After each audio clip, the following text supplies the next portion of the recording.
இந்திய ராணுவத்தில் பணிபுரியும் போது 2 பிள்ளைகளும் ராவி நதியில் தவறி விழுந்து மரித்து விட்டார்கள். பிறகு அவர் மற்றும் அவர் மனைவி பிள்ளைகள் இழந்த துக்கத்தில் என்ன செய்வது என்று தெரியாமல் தவித்துக் கொண்டு இருக்கும் பொழுது இயேசு கிறிஸ்து தரிசனம் கொடுத்து இருவரும் ஆண்டவருக்கென்று ஊழியம் செய்யும்படி அழைக்கப்பட்டார்கள். அவர்கள் செய்து வரும் சத்திய வேத ஆராய்ச்சி ஊழியம் ஆண்டவருடைய கிருபையால் வல்லமையாக நடைபெற்று வருகிறது. அவர்கள் கொடுக்கும் ஆண்டவருடைய வார்த்தையை நாம் கேட்போம். இந்திய தேசத்தில் எழுப்புதல் வேண்டும். இயேசு சிந்திய ரத்தம் தெளித்திட வேண்டும். ஆத்தும அறுவடை செய்திட வேண்டும். சீடரை எங்கும் அனுப்பிட வேண்டும்.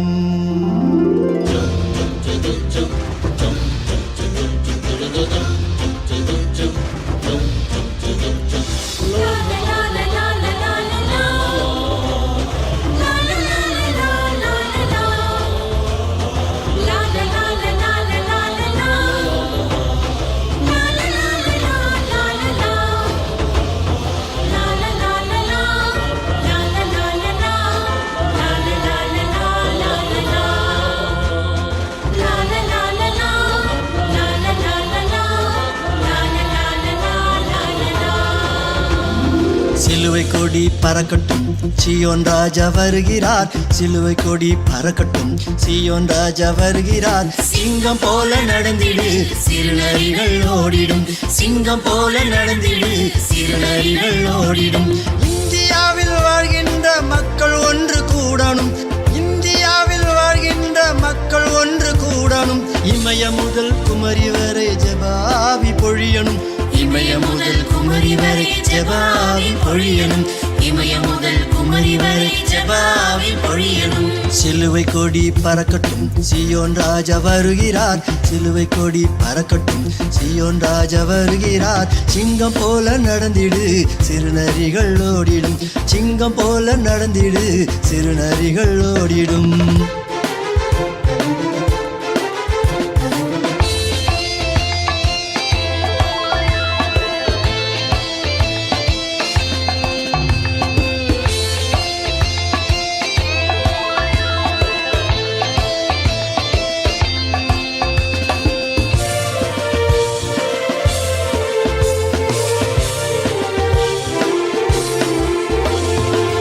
வறுமை பாவத்திலே சாகும் ஜனத்தை மீட்கணும். வறுமை பாவத்திலே சாகும் ஜனத்தை மீட்கணும். சாதி மத பேதமின்றி இயேசு நாமம் போற்றணும். சாதி மத பேதமின்றி இயேசு நாமம் போற்றணும். சமத்துவ சமுதாயம் சத்தம் இன்றி மலரணும். சமத்துவ சமுதாயம் சத்தம் இன்றி மலரணும். சிலுவை கொடி பறக்கட்டும், சீயோன் ராஜா வருகிறார். சிலுவை கொடி பறக்கட்டும், சீயோன் ராஜா வருகிறார். சிங்கம் போல நடந்திடு, சிறுநரிகள் ஓடிடும். சிங்கம் போல நடந்திடு, சிறுநரிகள் ஓடிடும்.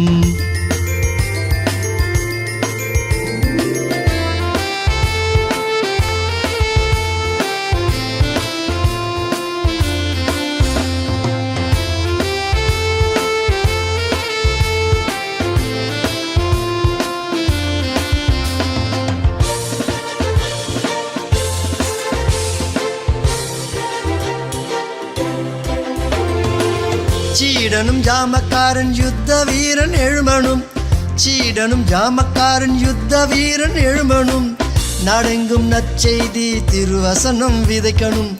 நாடெங்கும் நற்செய்தி திருவசனம் விதைக்கணும். நாளிடம் எங்கும் இயேசு திருநாமம் தொனிக்கணும். நாளிடம் எங்கும் இயேசு திருநாமம் தொனிக்கணும். சிலுவை கொடி பறக்கட்டும், சீயோன் ராஜா வருகிறார். சிலுவை கொடி பறக்கட்டும், சீயோன் ராஜா வருகிறார். சிங்கம் போல நடந்திடு, சிறுநரிகள் ஓடிடும். சிங்கம் போல நடந்திடு, சிறுநரிகள் ஓடிடும்.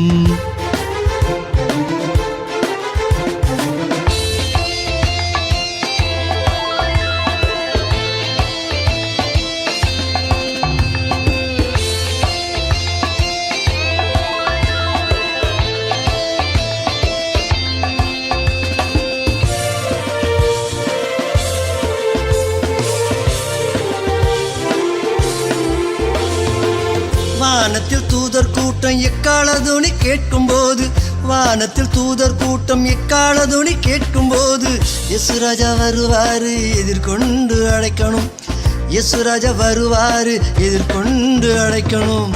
பரிசுத்த கூட்டமாக பரலோகம் போகணும், பரிசுத்த கூட்டமாக பரலோகம் போகணும். சிலுவை கொடி பறக்கட்டும், சீயோன் ராஜா வருகிறார், சிலுவை கொடி பறக்கட்டும், சீயோன் ராஜா வருகிறார். சிங்கம் போல நடந்திடு, சிறுநரிகள் ஓடிடும், சிங்கம் போல நடந்திடு, சிறுநரிகள் ஓடிடும். இந்தியாவில் வாழ்கின்ற மக்கள் ஒன்று கூடணும், இந்தியாவில் வாழ்கின்ற மக்கள் ஒன்று கூடணும். இமய முதல் குமரி வரை ஜெபாவி பொழியணும், இமய முதல் குமரி வரை ஜெபாவி பொழியணும், இமய முதல் குமரி வரை ஜெபாவி பொழியணும். சிலுவை கொடி பறக்கட்டும், சீயோன் ராஜா வருகிறார், சிலுவை கொடி பறக்கட்டும், சீயோன் ராஜா வருகிறார். சிங்கம் போல நடந்திடு, சிறுநரிகள் ஓடிடும், சிங்கம் போல நடந்திடு, சிறுநரிகள் ஓடிடும். அல்லேலூயா. ஒரு பாடலை பாடி ஆண்டோடைய நாமத்தை நாம் மகிமைப்படுத்துகிறோம். मैं गीत तमिल में गीत गा के प्रभु का नाम. எத்தனை பேர் தமிழ் பாடல் தெரியும்? कितने लोग तमिल गीत मालूम है? अभी सीख लो, मौका मिला हुआ. जरूर, यदि आप चाहते जरूर आइए, सीखिए. தஞ்சம் தேடி ஓடி வந்தேன் இயேசுவே, என் நெஞ்சம் தொட்டு ஆட்கொண்ட தெய்வமே. தஞ்சம் தேடி ஓடி வந்தேன் இயேசுவே, என் நெஞ்சம் தொட்டு ஆட்கொண்ட தெய்வமே. போற்றுவே உம்மை புகழ்வே, வாழ்த்துவே உம்மை வணங்குவே. போற்றுவே உம்மை புகழ்வே, வாழ்த்துவே உம்மை வணங்குவே. தஞ்சம் தேடி ஓடி வந்தேன் இயேசுவே, என் நெஞ்சம் தொட்டு ஆட்கொண்ட தெய்வமே. தஞ்சம் தேடி ஓடி வந்தேன் இயேசுவே, என் ஆசீர்வாத வேலையில் நீதானையா, நான் அவதியோர வேலையில் நீதானையா, நான் ஆசீர்வாத வேலையில் நீதானையா, நான் அவதியோர வேலையில் நீதானையா. நிந்தனைகள் சொந்த நேரங்களில் என் சிந்தனையை ஆளும் இயேசுவே. நிந்தனைகள் சொந்த நேரங்களிலே என் சிந்தனையை ஆளும் இயேசுவே. தஞ்சம் தேடி ஓடி வந்தேன் இயேசுவே, என் நெஞ்சம் தொட்டு ஆட்கொண்ட தெய்வமே. தஞ்சம் தேடி ஓடி வந்தேன் இயேசுவே, வேதன் என்னை சூழ்ந்து வேலை தண்ணீரே, என் வேண்டுதல் கேட்டு சுகம் தந்தீரையா. வேதன் என்னை சூழ்ந்து வேலை தண்ணீரே, என் வேண்டுதல் கேட்டு சுகம் தந்தீரையா.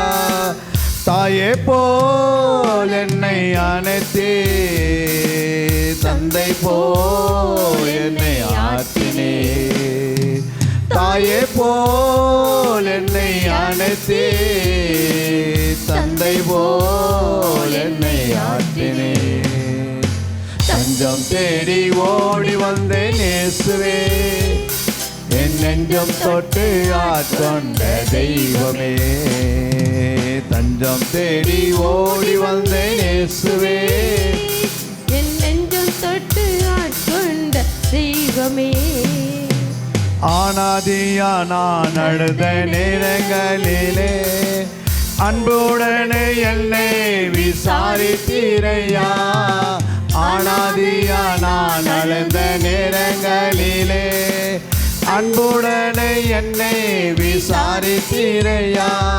ஓ மடக்களத்தில் என்னை சேர்த்தீரே, உன்னை கடைசி வரை காப்பேன் என்றீரே. உன் அடைக்கலத்தில் என்னை சேர்த்தீரே. கடைசி வரை காப்பேன் என்றீரே. தஞ்சம் தேடி ஓடி வந்தேன் இயேசுவே, என் நெஞ்சம் தொட்டு ஆட்கொண்ட தெய்வமே.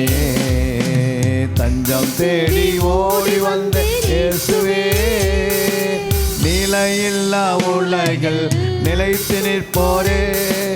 அலையும் மாந்தர் மத்தியில் மாறாத தெய்வமே. நிலையில்லா உலகில் நிலைத்து நிற்போரே. அலையும் மாந்தர் மத்தியில் மாறாத தெய்வமே. உன் பாதமே எனக்கு போதுமே, உன் வேதமே எனது நாதமே. உன் பாதமே எனக்கு போதுமே, உன் வேதமே எனக்கு நாதமே. தஞ்சம் தேடி ஓடி வந்தேன் இயேசுவே, என் நெஞ்சம் தொட்டு ஆட்கொண்ட தெய்வமே. தஞ்சம் தேடி ஓடி வந்தேன் இயேசுவே, என் நெஞ்சம் தொட்டு ஆட்கொண்ட தெய்வமே. போற்றுவேன் உம்மை புகழுவேன், வாழ்த்துவேன் உம்மை வணங்குவேன். போற்றுவேன் உம்மை புகழுவேன், வாழ்த்துவேன் உம்மை வணங்குவேன். தஞ்சம் தேடி ஓடி வந்தேன் இயேசுவே, என் நெஞ்சம் தொட்டு ஆட்கொண்ட தெய்வமே. தஞ்சம் தேடி ஓடி வந்தேன் இயேசுவே.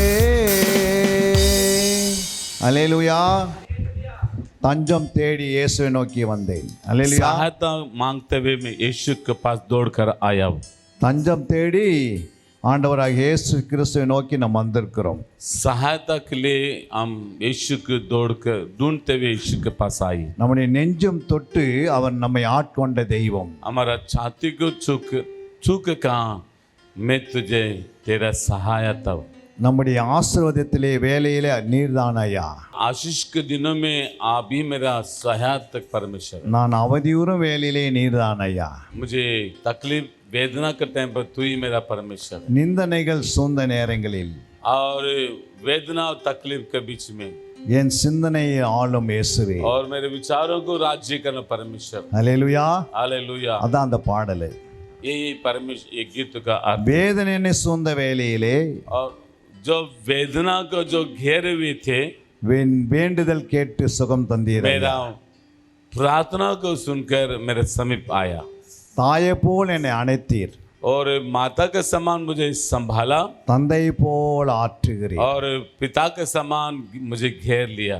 அனாதியா நான் அழுத வேலையிலே और अनाथ के समान जो मैं रोया था, அன்புடனே நம்மை விசாரித்தார். और परमेश्वर प्रेम के साथ मुझे चर्चा किया. அடைக்கலத்திலே என்னை சேர்த்தீரே. और आपने परमेश्वर को संदूक को अंदर लेकर आया கடைசி வரைக்கும் என்னை और காப்பாற்றுகிறீர். आखिर तक मुझे संभाल लेके जाएगा. நிலையெல்லாம் உலகில் நிலைத்து நிற்போரே. और अनंत काल तक स्थिर रखने वाला परमेश्वर. அலையும் மாந்தர் மத்தியில் மாறாத और தெய்வம். मुझे घेर के रखते हुए मुझे संभाला. பாதம் எனக்கு போதுமே, आपका चरण पर मुझे सिखाया. உன் வேதமே எனது நாதமே. आपका वचन ही मेरा सहायक. அல்லேலூயா. हालेलुया. எத்தனை பேருக்கு புரிஞ்சது? कितने लोग समझ में आया? ஒரு கரங்களை உயர்த்தி, தூங்கி நிற்கிற ஒரு கரங்களை உயர்த்தி, தூங்கி கொண்டிருக்கிற கரங்களை. जो लोग सोते हैं तो अपने हाथ उठाई. Praise the Lord. எத்தனை பேர் ஆயத்தமா இருக்கிறீங்க இன்னைக்கு? इस सुबह के समय पर आज के दिन के लिए कितने लोग तैयार है? எத்தனை பேர் ஆயத்தம் कितने लोग तैयार है வசனத்தை கேட்பதற்கு? वचन को सुनने के लिए? அவர் நம்மோடு பேசுவார். परमेश्वर मेरे साथ बात करेगा.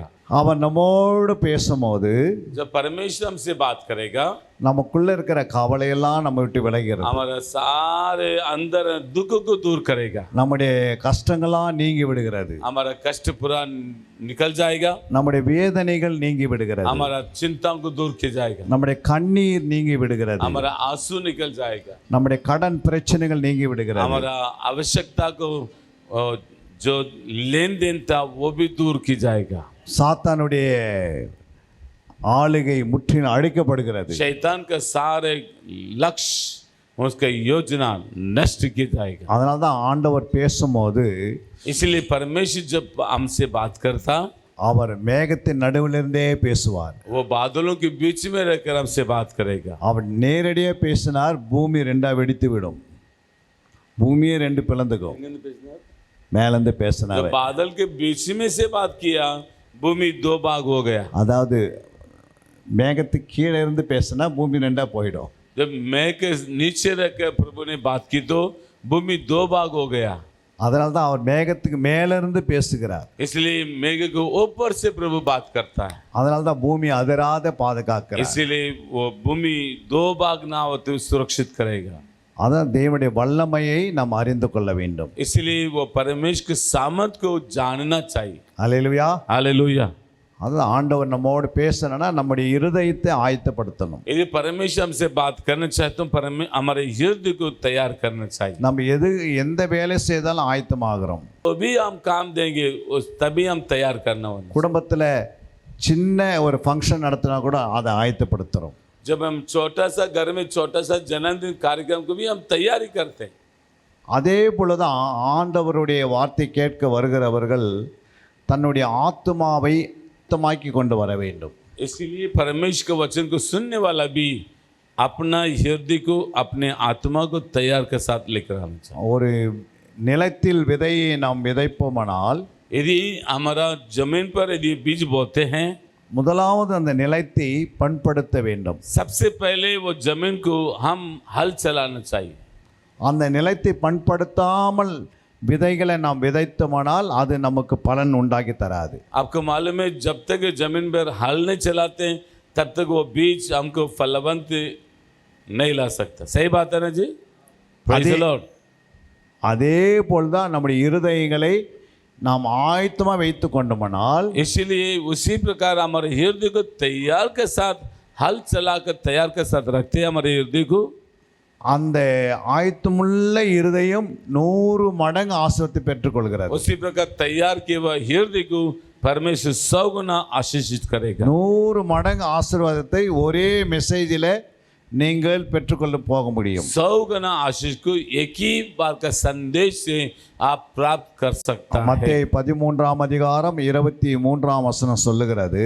मत्ती सुसमाचार 13 अध्याय 23 वचन कहता है நல்ல நிலத்தில் விதைக்கப்பட்டவனோ நல்ல நிலத்தில் விதைக்கப்பட்டவனோ வசனத்தை கேட்கிறவனும் வசனத்தை கேட்கிறவனும் உணர்கிறவனுமாய் இருந்து இருந்து 100ஆகவும் 100ஆகவும் 60ஆகவும் 60ஆகவும் 30ஆகவும் 30ஆகவும் பலன் கொடுக்கிறான். पढ़मा जो अच्छी भूमि में बोया गया यह वह है जो वचन को सुनकर समझता है और फल लाता है, कोई 100 गुना, कोई 60 गुना, कोई 30 गुना। அல்லேலூயா. हालेलुया। நல்ல நிலத்தில் விதைக்கப்பட்டவனோ, जो अच्छी भूमि पर बोया गया। நல்ல நிலம் अच्छी भूमि சாதாரண அர்த்தத்தில் நல்ல நிலம் ஒரு நிலத்தை குறிக்கிறது. एक साधारण सिंपल मीनिंग साधारण अर्थ एक जमीन को दर्शाता है। ஆவிக்குரிய அர்த்தத்தில் அது மனுஷனுடைய இருதயத்தை குறிக்கிறது. यदि आत्मिक अर्थ में ध्यान से सुनिए, आत्मिक अर्थ में हमारे हृदय को दर्शाता है। அதனால தான் ஆண்டவர் சொல்றார், என் வசனங்கள் ஆவியாகவும் ஜீவனமாக இருக்கிறது. इसीलिए प्रभु वचन कहता है मेरा वचन आत्मा में भी है और जीवनदायक भी है। மூன்றாவதாக சொல்றார், நான் யாரிடத்தில் போவேன். और तीसरी बात यीशु ने कहा मैं किसके पास जाऊं। பேதுரு சொல்றாரு, நான் யாரிடத்தில் போவேன். और पतरस कहता है मैं किसके पास जाऊं। நித்திய ஜீவ வசனம் உம்மிடத்தில் உண்டே. और योना 63 में लिखा अनंत जीवन का वचन तेरे ही पास है। அப்போ வசனம் ஒன்று ஆவியா இருக்கிறது, वचन एक आत्मा में है, ஒன்று ஜீவனா இருக்கிறது, नंबर 2 जीवन में है, மூன்றாவது வசனம் நித்திய ஜீவனா இருக்கிறது. और तीसरा वचन अनंत जीवन का है। அதனால இது ஆவிக்குரிய ஒரு இருதயம் நமக்கு வேணும். इसलिए आत्मा का वचन हम प्यास हमको चाहिए ஒரு இருதயம் என்னன்னா அது சரீர இருதயம் இல்ல ஆவிக்குரிய இருதயம். यदि हमको हृदय चाहिए तो आत्मिक मन चाहिए மாம்ச இருதயம் शरीर के हृदय அது வெறும் ரத்தத்தினாலே அதை சுத்திகரித்து அது வேலை செய்து கொண்டிருக்கு. वो शरीर का हृदय और वो शरीर के अनुसार लहू में धोए जाती है वो दौड़ते रहते हैं. இது நீங்க நல்லா கவனிங்க. अच्छी से ध्यान से सुनिए. இந்த வார்த்தை ஆவியா இருக்கிறது ஜீவனா இருக்கிறது. वचन आत्मा भी है और जीवन भी है. அதனால தான் இது நம்ம சரீரத்துக்குள்ள போகாது. इसलिए ये जो वचन आत्मा भी है जीवन भी है ये शरीर के अंदर नहीं जाएगा. இது உள்ள இருக்கிற ஆத்மாக்குள்ள போகிறது. इसलिए உள்ளான மனிதனுக்குள்ள போகிறது. इसे भीतरी मनुष्य का अंदर जाएगा. உள்ள ஒரு மனுஷன் இருக்கிறான், அது பேர் தான் ஆத்மா மனுஷன். हमारा अंदर एक आत्मिक मनुष्य रहता है. வெளியே இருக்கிற மனுஷன் சரீர மனுஷன்.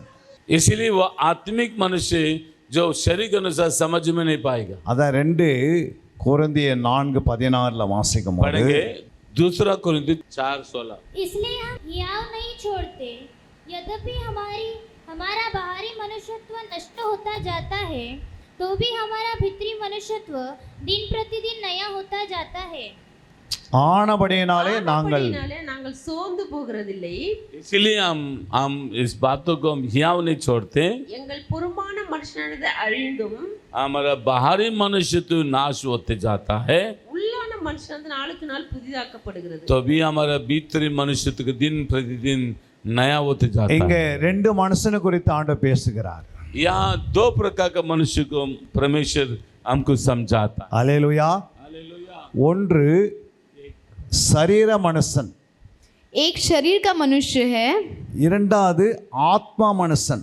दूसरा आत्मिक मनुष्य है. உங்களுக்குள்ள 2 மனுஷன் உட்கார்ந்து இருக்கிறான். हमारे अंदर 2 मनुष्य रहते हैं. அதனால தான் ஆண்டவர் சொல்றாரு, इसलिए प्रभु कहता है நாங்கள் சோர்ந்து போகிறதில்லை. हम निराश नहीं होते. இப்போ நிறைய பேர் சோர்ந்து போய் உட்கார்ந்து இருக்கிறீங்க. अभी हमारे बीच में सब लोग निराशमंद दिख रहे हैं. நிறைய பேர் வீட்டுக்கே போயிட்டாங்க. बहुत लोग घर भी चले गए. ஏன் சோறு வருதுன்னா क्यों निराश होते हैं हम? அந்த உள்ள இருக்கிற மனுஷனுக்கு தீனி கம்மியா இருக்குது. क्योंकि अंदर के जो भीतरी मनुष्य है उसको भोजन कम मिल रहा है. அந்த உள்ளான மனுஷனுக்கு ஆண்டவராக இயேசு கிறிஸ்துவின் வாயின் வசனங்கள் வார்த்தைகள் சத்தியங்களை அது மேய்ந்து கொள்ள வேண்டும். भीतरी मनुष्य को परमेश्वर की बातें, परमेश्वर की वचन जब मिलेगा तब அந்த உள்ளான மனுஷனுக்குள்ள தான் அந்த அபிஷேகம் நிரம்புகிறது. तब भीतरी मनुष्य में आत्मिक जीवन में बढ़ोतरी होगी. அந்த உள்ளான மனுஷனுக்குள்ள தான் वही भीतरी मनुष्य में ஆவியின் கனிகள் நிரப்பப்பட வேண்டும். आत्मिक फल भी आना चाहिए. அந்த உள்ளான மனுஷன் தான் சோர்ந்து போகாத இருப்பான். तब जाके भीतरी मनुष्य निराश नहीं होगा. அதனால தான் ஆண்டவர் சொன்னாரு, வெளியே இருக்கிற மனுஷன் அழிந்து கொண்டே இருப்பான். बाहर के मनुष्य तो वे जानकारी लेते रहता है. வெளியே இருக்கிற மனுஷன் கொஞ்சம் கொஞ்சமா அழிந்து கொண்டே இருப்பான். बाहरी मनुष्य धीरे धीरे नाश होते जाता है. இப்போ ஒரு குழந்தை பிறக்குது, जैसे ही जब एक बच्चा पैदा होता है அந்த குழந்தை கொஞ்ச நாள் ஆன பிறகு பிள்ளையா மாறுகிறது. थोड़े दिन के बाद वही बच्चा थोड़ा बड़ा होता है. அந்த குழந்தைக்கும் அந்த பிள்ளைக்கும் கேப் 5 years 5 வருடங்கள்.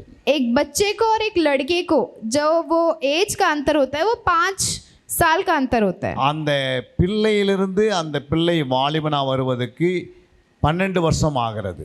लड़के से लेकर जवान जब हो जाता है तब का जो गैप होता है वो होता है 12 साल. அது 12 வருஷம் ஆயிடுச்சு. वो 12 साल हो जाता है. 12லிருந்து 18 வரைக்கும் அவன் வாலிபனா இருக்கிறான். 12 से लेकर 18 तक वो जवानी उम्र रहता है. அது 19லிருந்து 21 வரைக்கும் அவன் சிநேகிதனா இருக்கிறான். और 19 साल से 21 साल तक वो एक दोस्त के रूप में बदल जाता है. 21லிருந்து அவன் அடுத்து புருஷனா மாறுகிறான். 21 साल से वो पुरुष बन जाता है. அல்லேலூயா. हालेलुया. அதுக்கு பிறகு சித்தப்பா, उसके बाद में चाचा, அது பிறகு மாமா, उसके बाद में मामा, தாத்தா, उसके बाद में दादा, அது பிறகு பார்த்தீங்கன்னா பல்லுலாம் கொட்டப்பட்டிருக்கும். फिर बाद में उसका पूरा दांत भी गिर जाता है. முடியெல்லாம் வெள்ளைமாக மாறி இருக்கும். बाल भी पूरे सफ़ेद हो जाते हैं. உள்ளே இருக்கிற அவையெல்லாம் வந்து முழுமையாக வேலை செய்ய 20% 30% தான் வேலை செய்யும். फिर शरीर का जितना भी अंग रहता है वो 20% या 30% ही काम करते हैं. அதுக்கு பிறகு தான் பழைய மனுஷனாக மாறிடுறான். उसके बाद ही वो पुराना मनुष्य पूरा बदल जाता है. அதான் 2 கொரிந்தியர் 4:16 दूसरा कोरिन्थियों 4:16 में புறமான மனுஷனானது அழிந்தும், पुराना मनुष्य जाता रहेगा. அதாவது புறமான மனுஷன், வெளியிருக்கிற மனுஷன், சரீர மனுஷன், बाहर का मनुष्यत्व नाश होते जाता है. அப்போ உள்ள இருக்கிற மனுஷன் நாளுக்கு நாள் புதிதாக்கப்பட வேண்டும். लेकिन जो भीतरी मनुष्य है वो दिन दिन नया बनते जाता है. ஆனா இன்னைக்கு நம்ம சபைக்கு வரோம், लेकिन जब हम कलीसिया में आते हैं, ஆலயத்துக்கு வரோம், हम जब कलीसिया में आते हैं, ஆனா உள்ள இருக்கிற மனுஷன் வளர்ச்சி அடைவது ரொம்ப கடினமா இருக்கிறது. भीतरी मनुष्य हमारा बढ़ नहीं रहा है और उस मनुष्य को बढ़ने में बहुत समय लग रहा है. ஒரு வருடத்துல நாங்கள் கிட்டத்தட்ட பார்த்தீங்கன்னா ஒரு 60-70 சபைக்கு போகிறோம். एक समय था कि हम 60-70 कलीसिया में जाते थे. ஆனால் அங்கே நிறைய பேருக்கு போதிக்கிறது என்னன்னா உள்ளுகிற மனுஷனுக்கு யாரும் வரதில்லை ஆலயத்துக்கு. लेकिन तभी जो देते थे वचन, उससे जो भीतरी मनुष्य में कुछ ज़्यादा परिवर्तन नहीं आता था. எல்லாமே இந்த வெளியே இருக்கிற மனுஷன் தான் ஆலயத்துக்கு ஓடி வராங்க. ये जो बाहरी मनुष्यत्व है वही ज़्यादा कलीसिया में आते थे. அது வெளியே போய் சுற்றி வெளியிலே நம்ம வாழ்ந்துடலாம். அதுக்கு उससे अच्छा तो हम बाहर ही अच्छा घूम सकते हैं. இங்கே வந்து என்ன பிரயோஜனம்? सभा में या कलीसिया में आके क्या फायदा? இங்கே எதுக்கு வரேன்னா हम इसीलिए आते कलीसिया में. இந்த உள்ளான மனிதன் சோர்ந்து போகக்கூடாது.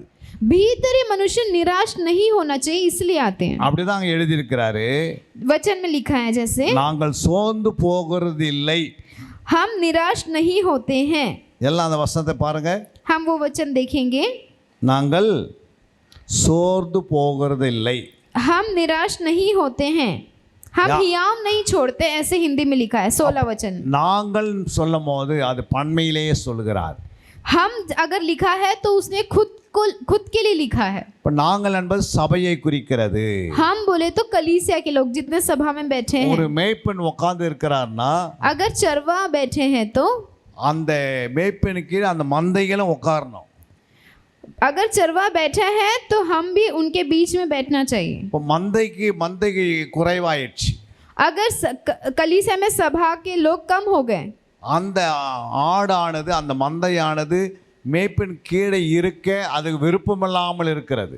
उसका मतलब क्या होता है कि जितने भेड़ है उनकी इच्छा नहीं है, इसलिए वो उठ के चले गए. அப்போ அந்த மந்தையை சபை விட்டு ஏன் ஓடுதுன்னா, भेड़ क्यों छोड़ के जा रहे कलीसिया को? அவங்களுடைய சரீரம் சோர்ந்து போய் கிடக்குது. क्योंकि उनका शरीर निराश होके बैठा है. எப்பவுமே அவங்க சோர்ந்த நிலைமையிலேயே இருப்பாங்க. वो हमेशा निराशा में रहते हैं. அவங்கள கூப்பிட்டு உட்கார வச்சா கூட अगर उनको ला के बिठाए तो भी தானவே வெளியே இருந்து ஓடுவாங்க. वो खुद ही भाग जाते हैं. அந்த ஆடுகள் வந்து வருகைக்கு ஆயத்தமாகாது. वो भेड़ खुद तैयार नहीं होते हैं. அந்த ஆடு வெளியே சரீர சோர்ந்து போய் वो बाहरी रूप से निराश होते होते அந்த ஆத்மாவே முடிவில் அது வருகை போகாத தடை பண்ணிடுவாங்க. वो खुद ही अपने आत्मा को रोकते हैं. அவங்களே அதுக்கு தடையா இருப்பாங்க. वो खुद ही अपने आत्मा को रोकने के लिए एक कारण बन जाते ஏன்னா हैं. அந்த ஆத்மா கண்கள் மறைக்கப்பட்டிருக்கிறது. क्योंकि उनकी आत्मिक आंखें बंद पड़ी हुई हैं. அல்லேலூயா. हालेलुया. ஒரு மனுஷனுக்கு एक मनुष्य को 6 கண்கள் இருக்கிறது. 6 आंखें हैं. ஆண்டவராக இயேசு கிறிஸ்துக்கு 7 கண்கள் இருக்கிறது. प्रभु यीशु मसीह को 7 आंखें हैं. எத்தனை பேருக்கு அது தெரியும்? कितने जन को पता है ये चीज? இயேசு கிறிஸ்துக்கு 7 கண்கள் இருக்கிறது. प्रभु यीशु मसीह को 7 आंखें हैं. அங்கே சொல்லப்பட்டிருக்கிறது. एक वचन में लिखा है, வெளிப்படுத்தின சுவிசேஷம் प्रकाशित वाक्य 5:6. 5वां अध्याय 6वां वचन हम पढ़ेंगे. तब मैंने उस सिंहासन और चारों प्राणियों और उन प्राचीनों के बीच में मानो एक वध किया हुआ मेमना खड़ा देखा. उसके 7 सिंग और 7 आंखें थी. ये परमेश्वर की 7 आत्माएं हैं जो सारी पृथ्वी पर भेजी गई है. அப்பொழுது இதோ அடிக்கப்பட்ட வண்ணமா இருக்கிற ஒரு ஆட்டுக்குட்டி சிங்காசனத்திற்கும் 4 ஜீவன்களுக்கும் மூப்பர்களுக்கும் மத்தியிலே நிற்க கண்டேன். அது 7 கொம்புகளையும் 7 கண்களையும் உடையதாக இருந்தது. அந்த கண்கள் பூமி எங்கும் அனுப்பப்படுகிற தேவனுடைய 7 ஆவிகளேயாம். அல்லேலூயா. हालेलुया। அப்போ ஆண்டவராக இயேசு சொல்றாரு இங்கே, इसमें प्रभु यीशु मसीह कहते हैं 7 கண்களையும் உடையதா இருந்தது. 7 आंखें थी। அந்த கண்கள் பூமி எங்கும் அனுப்பப்படுகிற தேவனுடைய 7 ஆவிகளா மாறுகிறது. और वो 7 आंखें पृथ्वी पर सारी 7 आत्माएं भेजी गई हुई वो 7 आंखें हैं। நீதிமொழிகள் 15:3 சொல்லுகிறது, नीति वचन 15 अध्याय 3 वचन हम देखेंगे। கர்த்தரின் கண்கள் परमेश्वर की आंखें எவ்விடத்திலிருந்து நல்லோரையும் தீயோரையும் நோக்கி பார்க்கிறது. भले और बुरे दोनों को देखती रहती है, ऐसा लिखा है। எங்கோ ஆண்டவர் இருக்கிறார் அப்படின்னு இருக்கக்கூடாது. परमेश्वर कहीं तो बैठा है, ऐसा नहीं सोचना चाहिए। இந்த வசனத்தை ஆண்டவரே எழுதுகிறார். ये वचनों को प्रभु खुद ही लिखा है। முழு வேதம் பரிசுத்த ஆவியானவர் ஏவப்பட்டு எழுதப்பட்டது. पूरा परिपूर्ण पवित्र शास्त्र पवित्र आत्मा की अगुवाई से ही लिखा गया है। இது இந்த வேதத்தில் எழுதப்பட்ட வசனம் மனுஷனால் எழுதப்படலை. ये पूरा पवित्र शास्त्र मनुष्य के द्वारा नहीं लिखा गया। தேவனுடைய ஆவியானவர் தேவனுடைய மனசினால் ஏவப்பட்டு எழுதினவர்கள். जितने मनुष्य ने लिखे हैं वो प्रभु की आत्मा से भरकर लिखे हैं वचन। அதனால தான் ஆண்டவர் சொல்றாரு, इसलिए परमेश्वर कहता है கர்த்தரின் கண்கள் எவ்விடத்திலிருந்து परमेश्वर की आंखें நல்லோரையும் தீயோரையும் बुरे और भले दोनों को நோக்கி பார்த்து கொண்டிருக்கிறது. देखती रहती है। இப்ப இந்த சபையில எல்லாரையும் பார்த்து கொண்டிருக்கிறது. अभी कलीसिया में जितने यहाँ बैठे हैं सबको परमेश्वर की आंखें देख रही है। வெளியே இருக்கிற நல்ல கெட்டவரையும் பார்க்கும், நல்லவரையும் பார்க்கும். बाहर के जितने अच्छे लोग हैं बुरे लोग हैं उनको भी देखती है और अंदर के भी लोगों को भी देखती है। நல்லோரையும் தீயோரையும் ஏன் பார்க்கணும்? भले और बुरे को कौन देखना चाहिए? தீயோர்களை நல்லவரா மாற்றணும். जो बुरे लोग हैं उनको भले में परमेश्वर बदलना चाहिए। உள்ள இருக்கிற நல்லோர் போய் தீயோருக்கு நல்ல ஆண்டவருடைய வார்த்தை வசனத்தை சொல்லணும். बुरे लोगों को भलाई में कौन बदलेगा? जो अंदर के भले लोग हैं उन लोग जाके बाहर के जो बुरे लोग हैं उनको बदलना चाहिए। இங்கே நாம் சபைக்கு வருகிறதுக்கு எதற்காக என்றால், हम लोग कलीसिया में क्यों आते हैं? வெளியே இருக்கிற தீயோருக்கு போய் நல்லோர்னா நாம் நல்லோராக இருக்கிறோம். बाहर के जो बुरे लोग हैं उनको अंदर के जो हम अच्छे लोग हैं उन लोग बदलना चाहिए। இவங்க நம்ம போய் அவங்கள என்ன பண்ணோம்? ஆண்டவருடைய வசனத்தை சொல்லி அவங்கள கொண்டு வரணும். हम कलीसिया के जो भले लोग हैं बाहर जाके बुरे लोगों को परमेश्वर के बारे में बता के अंदर लेके आना ஏன்னா चाहिए। கர்த்தருடைய கண்கள் பூமி எங்கும் உலாவி கொண்டிருக்கும். क्योंकि परमेश्वर की आंखें सबको देखती रहती है। அதனால தான் ஆண்டவர் நமக்கு 6 கண்களை கொடுத்திருக்கிறார். इसलिए परमेश्वर ने हमें 6 आंखें दी है। சரீரத்தில் 2 கண்கள், शरीर में 2 आंखें, ஆவியிலே 2 கண்கள், आत्मिक में 2 आंखें ஆத்மாக்குள்ளே 2 கண்கள். और हमारी खुद की अंदर आत्मा में 2 आंखें। அதனால மனுஷனுக்கு 6 கண்கள் இருக்கிறது. मनुष्य को 6 आंखें हैं। இதில் ஆவியின் கண்களும் ஆத்ம கண்கள் சரீர கண்களோடு இணைத்து பார்க்கக்கூடியவைகள். जो आत्मिक आंखें और शरीर की आंखें ये दोनों मिलके हम शरीर में देखना चाहिए। சிலர்களுக்கெல்லாம் 8 கண் இருக்கிறது. कुछ लोगों को सिर्फ 2 आंखें हैं। யார் யாருக்கு 8 கண்ணு? सॉरी, कुछ लोगों को 8 आंखें हैं। किस लोगों को 8 आंखें हैं? இந்த தம்பிக்கு 8 கண்ணு, वो जो बैठा है वो भाई को 8 आंखें हैं। அந்த அம்மாக்கு 8 கண்கள். वो जो बहन बैठी है उनको 8 आंखें हैं। 6 கண்கள் இல்லாத 2 கண்ணாடி போட்டு பார்க்கறதா இருக்குது. मतलब 6 आंखें हैं लेकिन उसके अलावा 2 आंखें मतलब चश्मा लगाकर देखना पड़ता है, वो हो गया 8 आंखें। சாருக்கு அப்படிதான் இருக்குது. सर जो बैठे हैं उनको भी 8 आंखें हैं। அல்லேலூயா. हालेलुया। நிறைய பேர் அப்படிதான் இருக்கிறோம். बहुत लोग यहाँ पे हैं ஏன்னா இந்த கண்ணில் படித்தா வசனம் கண்ணுக்கு தெரியாது. क्योंकि ये आंखें में हम देखेंगे तो हमको नहीं दिखता। அப்போ இதற்குள்ள 2 லென்ஸ் இருக்குது, அந்த லென்ஸ் மூலமா படிக்கிறோம். फिर यहाँ पे जो 2 लेंस है चश्मे में उसको रखे हमको देखना அப்போ पड़ता है। இது போடும்போது தான் அந்த சரீர கண்ணிலிருந்து அந்த கண்ணாடி கண்ணிலேருந்து பார்க்குறோம். तब जाके जब हम चश्मा पहनते हैं तब शारीरिक आंखें से देख पाते हैं। அப்போ இதுலேயே நமக்கு இங்கே வெளிப்புறமாக 4 கண்கள் தெரிகிறது. इसलिए मतलब अगर बाहरी रूप में ही देखा जाए तो शारीरिक आंखें और ऊपर से चश्मा लगाए तो वो 2 आंखें அந்த मतलब 4 லென்ஸ் आंखें। கண்ணுக்கு ஒப்பா இருக்கிறது. वो शारीरिक आंखें के लिए जो लेंस है वो हमारे लिए मददगार होती எத்தனை है। பேர் விசுவாசிக்கிறீங்க? कितने लोग विश्वास करते हैं?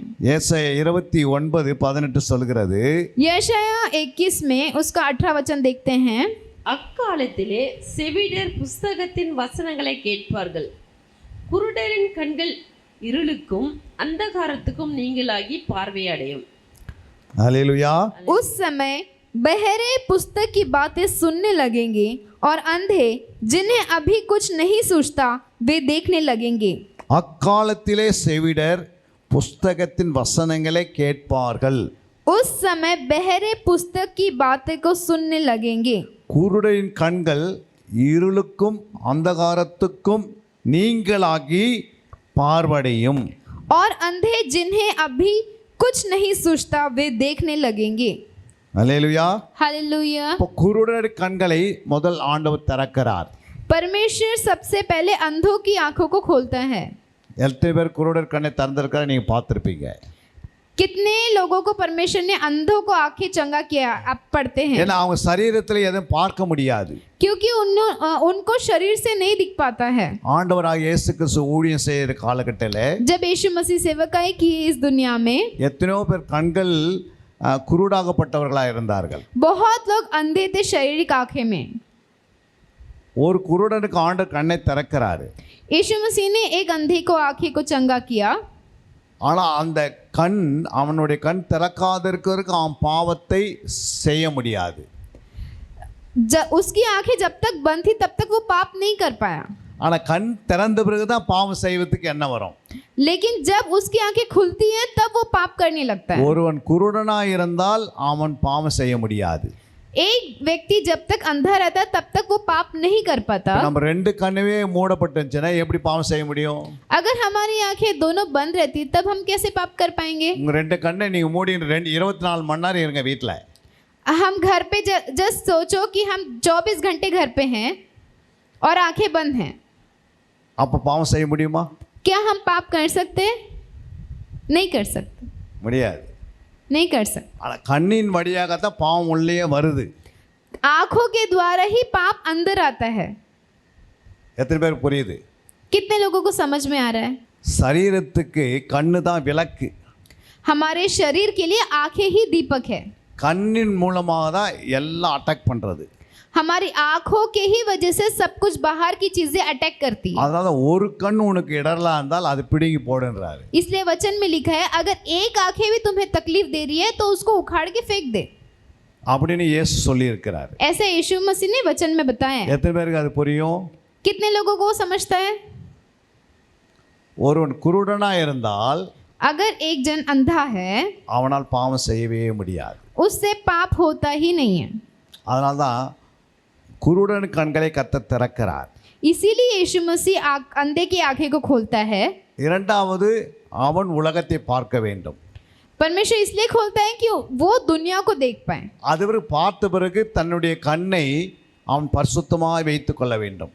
दूसरा है एक बार उसकी आंखें खुल गई तो उससे अपनी आंखें को पवित्रता में रखना है। யோபு 31:1 சொல்லுகிறது, अय्यूब उसका 31 अध्याय उसका पहला वचन में लिखा है, मैंने अपनी आंखों के साथ वाचा बांधी है, फिर मैं किसी कुंवारी पर कैसे आंखें लगाऊं? என் கண்களோட உடன்படிக்கை பண்ணின நான் ஒரு கன்னிகையின் மேல் இணைப்பாய் இருப்பது பாரு, எப்படி? கண்களோட உடன்படிக்கை. मैंने अपनी आंखों से वाचा बांधी है। எத்தனை பேர் கண்களோட உடன்படிக்கை பண்ணியிருக்கீங்க? कितने लोगों ने आंखों के साथ वाचे बांधी है? நம்ம திருமணம் ஆகும்போது மனைவியோட உடன்படிக்கை பண்ணுறோம், கணவனோட உடன்படிக்கை பண்ணுறோம். जब शादी होती है तब हम पत्नी के साथ वाचा बांधते हैं या पति के साथ वाचा बांधते हैं। ஆனால் எப்போது நம்ம கண்ணோட உடன்படிக்கை பண்ணுறோமா அந்த வசனத்தை வைத்து? लेकिन कभी ऐसा हुआ है क्या हम अपनी खुद की आंखों के साथ वाचा बांधे हैं? பண்ணுறதே இல்லை. कभी नहीं किया ऐसा। நம்முடைய கண்களோட நம்ம உடன்படிக்கை பண்ணிக்கொள்ளணும். हमें अपनी आंखों के साथ भी वाचा बांधनी चाहिए। ஏன்னா இந்த ரெண்டு கண்ணின் வழியாக நரகத்துக்கு போகிறதுக்கும் சான்ஸ் இருக்குதுன்றார் ஆண்டவர். क्योंकि यीशु मसीह कहते हैं कि ये दोनों आंखें के द्वारा हम नरक जाने की संभावना है। இப்போ யூதாஸ் அவனுக்கு ரெண்டு கண்ணு திறந்ததான் இருந்தது. जो यहूदा इस्करियोती है उसकी आंखें भी खुली थी, ஆனால் அவன் ஏன் பாவத்தில் போய் விழுந்துட்டான்? वो कैसा पाप में गिर गया? அவன் எப்படி இயேசு மரிக்கிறதுக்கு முன்னாடி அவன் மரிச்சிடுறான். यीशु मरने के पहले ही वो मर गया। அவன் மரிக்கிறதுக்கு என்ன காரணம்? उसके मरने का क्या कारण था? அடிக்கடிக்கு இந்த பணத்தை அவன் பார்த்துக்கினே இருந்தான். वो हमेशा पैसों को देखते रहता था। உண்டியில் எவ்வளோ காசு விழுதுன்னு பார்த்துனே இருக்கிறான். वो परमेश्वर की यीशु मसीह की थैली में कितना पैसा आ रहा है वो देखते रहता था। அந்த பணத்தின் மூலமாக ஏதாவது ஒரு நிலத்தை வாங்கணும், वो पैसा से कुछ ना कुछ जमीन हम खरीदेंगे, அது பிறகு பெரிய வீட்டை கட்டணும், उसमें बड़ा सा घर बनाएंगे அது பிறகு நல்லா வாழணும், और अच्छी जिंदगी जिएंगे। அப்படிதான் அவன் பிளான் போட்டிருப்பான்னு நினைக்கிறேன். वो ऐसा प्लान बनाया होगा मैं सोचता हूँ। அதனால தான் அந்த பணத்து மேலேயே நோக்கம் இருந்தது. इसलिए उसकी आंखें पैसे के ऊपर ही लगी रहती थी। அல்லேலூயா. हालेलुया। ஆனால் அவன் கண்ணோடு அவன் உடன்படிக்கை பண்ணியிருந்தானா लेकिन अगर उसने अपनी आंखों के साथ वाचा बांधी அந்த होती तो பண ஆசை அவனுக்கு இருந்திருக்காது. उसको पैसा का लालच नहीं रहता था। எவ்வளோதான் ஒரு மனுஷனுக்கு பணம் இருந்தாலும் कितना भी एक इंसान के पास पैसा रहा तो भी அந்த பணம் அவனுக்கு ஜீவன் இல்லை. वो पैसा उसका जीवन नहीं है। அல்லேலூயா. हालेलुया। வசனம் தான் அவனுக்கு ஜீவன். वचन ही उसके लिए जीवन है। அதனால தான் வசனம் தான் ஒரு கண்ணை பரிசுத்தமாக வச்சுக்கும். वचन के साथ ही हम अपनी आंखों को पवित्रता में रख सकते हैं। உன் கண்களிலே கலிங்கம் போடுன்னு ஆண்டு சொல்லியிருக்கிறார். इधर उधर उसकी आंखें नहीं जाना चाहिए करके घोड़े को बांधते हैं। அதே போல நம்முடைய கண்ணுக்கு வசனத்தை வைத்துக் கொள்ளன்றார் ஆண்டவர். वैसे ही वचन हमारे आंखों के पास रखना चाहिए ताकि हमारी आंखें इधर उधर न जाए। இந்த மாதிரி வசனத்தை நமக்கு ஞாபகத்தில் வைக்கணும். ऐसे वचन हमारे दिमाग में याद करके रखना चाहिए। भाई साहब ने बोल रहे हैं लगाम, घोड़ों को जैसे लगाम लगाते हैं वैसे ही हमें वचन के द्वारा लगाम लगाना है। அது யாக்கோபுல எழுதுறாரு, கண்களுக்கு கலிங்கம் போடு, याकूब में लिखा है अपनी आंखों में लगाम लगाओ, வாய்க்கு கலிங்கம் போடு, अपनी जीभ में भी लगाम लगाओ, நாக்குக்கு கலிங்கம் போடு. अपने मुंह में भी लगाम लगाओ। ஏன்னா நாவில கெட்டவங்க நிறைய பேர் இருக்கிறாங்க, क्योंकि मुंह से बहुत लोग बुरे भी होते हैं வாயினால் கெட்டவங்க நிறைய பேர் இருக்கிறாங்க, और जीभ से भी बहुत लोग बुरे लोग होते சில हैं। உதடினால் கெட்டவங்க நிறைய பேர் இருக்கிறாங்க, कुछ कुछ शरीर से भी लोग बुरे होते हैं, சில கண்களினால் கெட்டவங்க நிறைய பேர் இருக்கிறாங்க. कुछ कुछ लोग आंखों से भी बुरे होते हैं। அதாவது அந்த கண்ணுன்றது முக்கியம், इसलिए आंखें बहुत ही मुख्य है, நாவும் முக்கியம், जीभ भी मुख्य है, உதடும் முக்கியம், मुंह भी मुख्य है வாயும் முக்கியம். और मुंह भी मुख्य है। அல்லேலூயா. हालेलुया। யோசித்து பாருங்க, सोच के देखिए, இதெல்லாம் வசனத்தில் ஆண்டு சொல்ற சின்ன சின்ன காரியம் தான், ये सब छोटी छोटी बातें हैं लेकिन ஆனா இது ये बड़ी बड़ी काम करते हैं। அல்லேலூயா. हालेलुया। சிறிய நாவு பெரிய வேலை செய்தது, छोटा मुंह बहुत बड़ा काम करता है, சின்ன வார்த்தை ஒரு பெரிய புரளியை உண்டாக்கும்.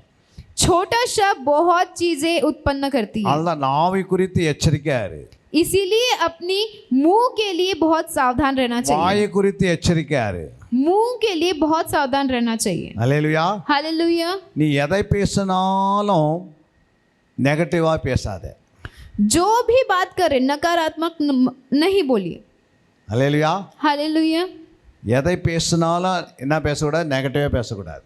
जो भी बोले लेकिन नकारात्मक नेगेटिव बातें ना बोले। எது பேசினாலும் பாசிட்டிவா பேசணும். जो भी बोलना है सकारात्मक पॉजिटिव ही बोलिए। ஒருத்தருக்கு வியாதி இருக்கலாம், किसी को बीमार हो सकता है, சிலருக்கு பணத்தில் கஷ்டமாக இருக்கலாம், किसी किसी को पैसा में बहुत प्रॉब्लम हो सकता है, சிலருக்கு குடும்பத்தில் பிரச்சனையாக இருக்கலாம், किसी के घर में समस्या रह सकती है, சிலருக்கு தன்னுடைய வியாதியில் பிரச்சனை இருக்கலாம், किसी किसी को बहुत बड़ी बीमारियां हो सकती हैं, சில பிள்ளைகள் பிரச்சனையாக இருக்கலாம், किसी किसी के घर में उनके खुद के சில संतानों के बीच மனைவிகள் में பிரச்சனையாக प्रॉब्लम हो இருக்கு, सकती மனைவி கூட பிரச்சனையாக இருக்கலாம், है, किसी के परिवार में पत्नी में प्रॉब्लम हो सकती இல்லை है, கணவரும் பிரச்சனையாக இருக்கலாம். पति में समस्या हो सकती है। ஆனால் நம்முடைய வாயின் வார்த்தைகள் लेकिन हमारे मुंह के शब्द பாசிட்டிவாகவே பேசணும், हमेशा सकारात्मक ही रहना चाहिए, நன்மையே பேசணும். भला ही बोलना चाहिए। ஏன்னா நம்முடைய நாவில் நம்முடைய ஆவியிலே பரிசுத்த ஆவியன் இருக்கிறார்.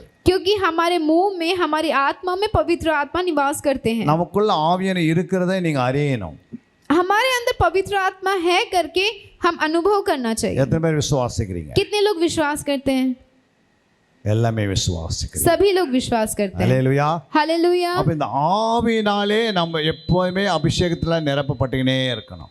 पवित्र आत्मा के द्वारा हमेशा हमें अभिषेक पाता रहना चाहिए. நம்முடைய சரீர கண்ணை குறித்து ஜாக்கிரதையா இருக்கணும். हमारे शारीरिक आंखें के द्वारा सावधान रहना चाहिए. மத்தேயு 6:22 சொல்லுகிறது, मत्ती 6 उसका 32 वचन में लिखा है, கண்ணானது சரீரத்தின் விளக்காய் இருக்கிறது. हमारी आंखें शरीर का दीपक है. உன் கண் தெளிவாயிருந்தால் अगर आंखें अच्छी है तो உன் சரீரம் முழுவதும் வெளிச்சமாயிருக்கும். शरीर पूरा उजाला में रहेगा. 6:23 சொல்லுகிறது, உன் கண் छठवां अध्याय 32 கெட்டதா वचन. இருந்தால், உன் கண் கெட்டதா இருந்தால் உன் சரீரம் முழுவதும் உன் சரீரம் முழுவதும் இருளாய் இருக்கும். இருளாயிருக்கும். இப்படி உன்னில் உள்ள வெளிச்சம் உன்னில் உள்ள வெளிச்சம் இருளாய் இருந்தால் இருளாயிருந்தால் அவ்விருள் எவ்வளவு அதிகமாயிருக்கும்.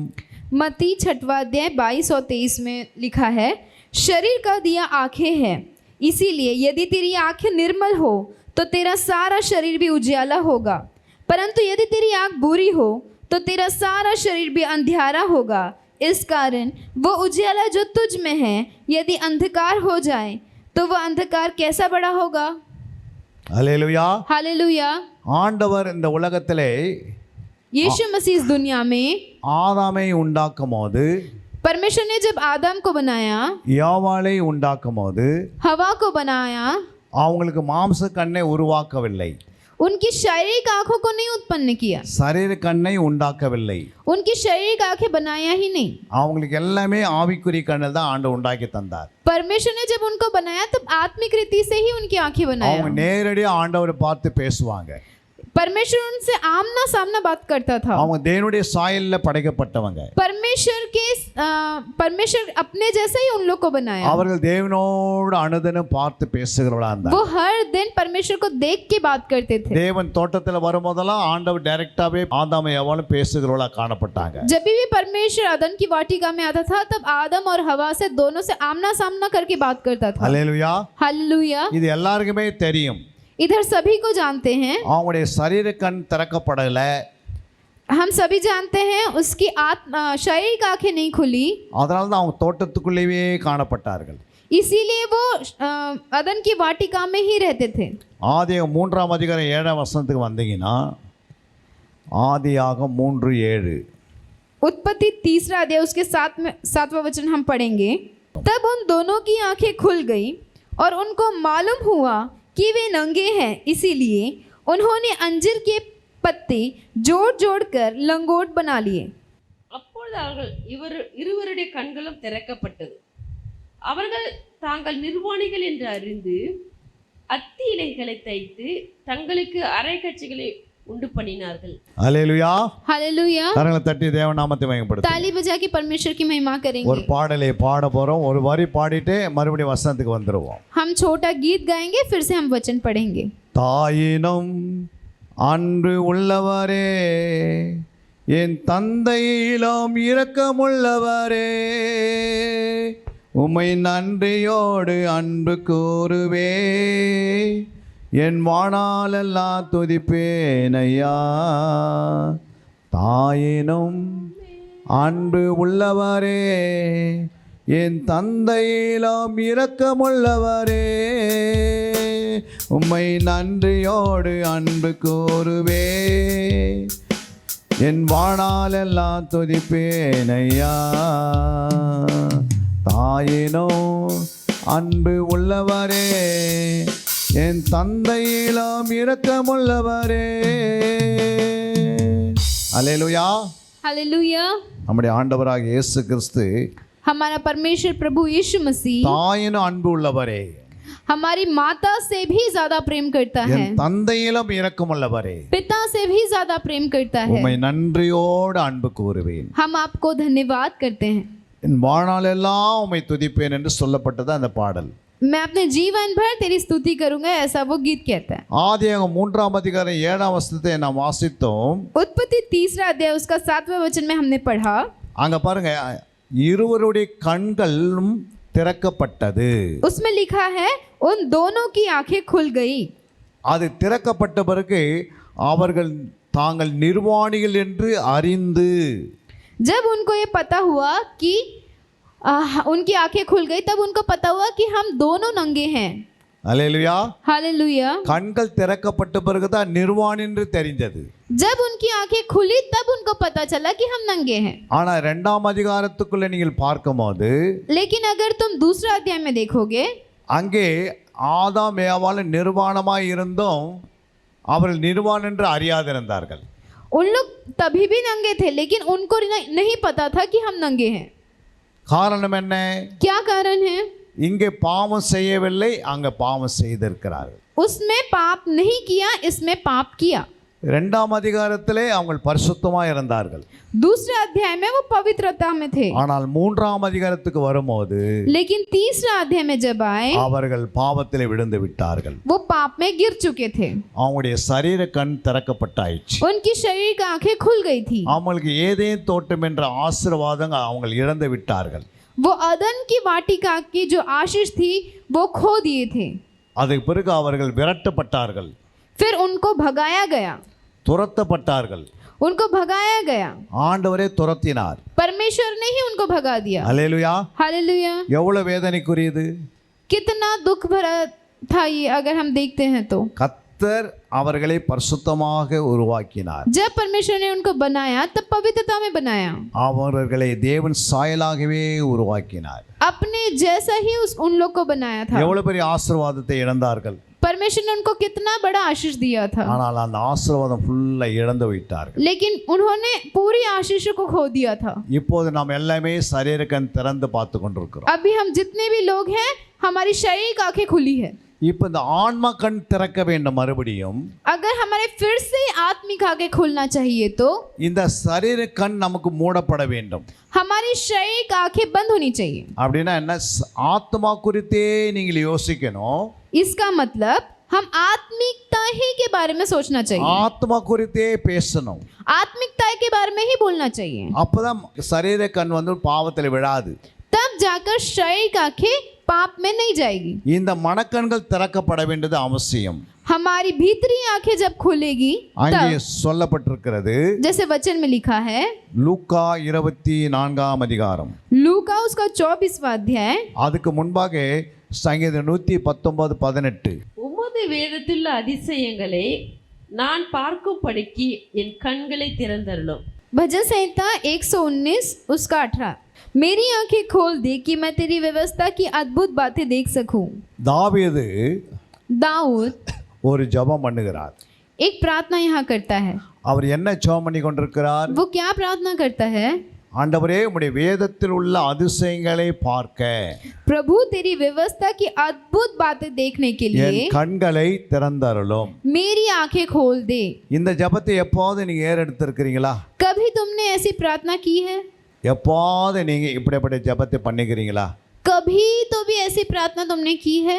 அந்த வேதத்துக்குள்ள ஒரு அதிசயம் இருக்கிறது.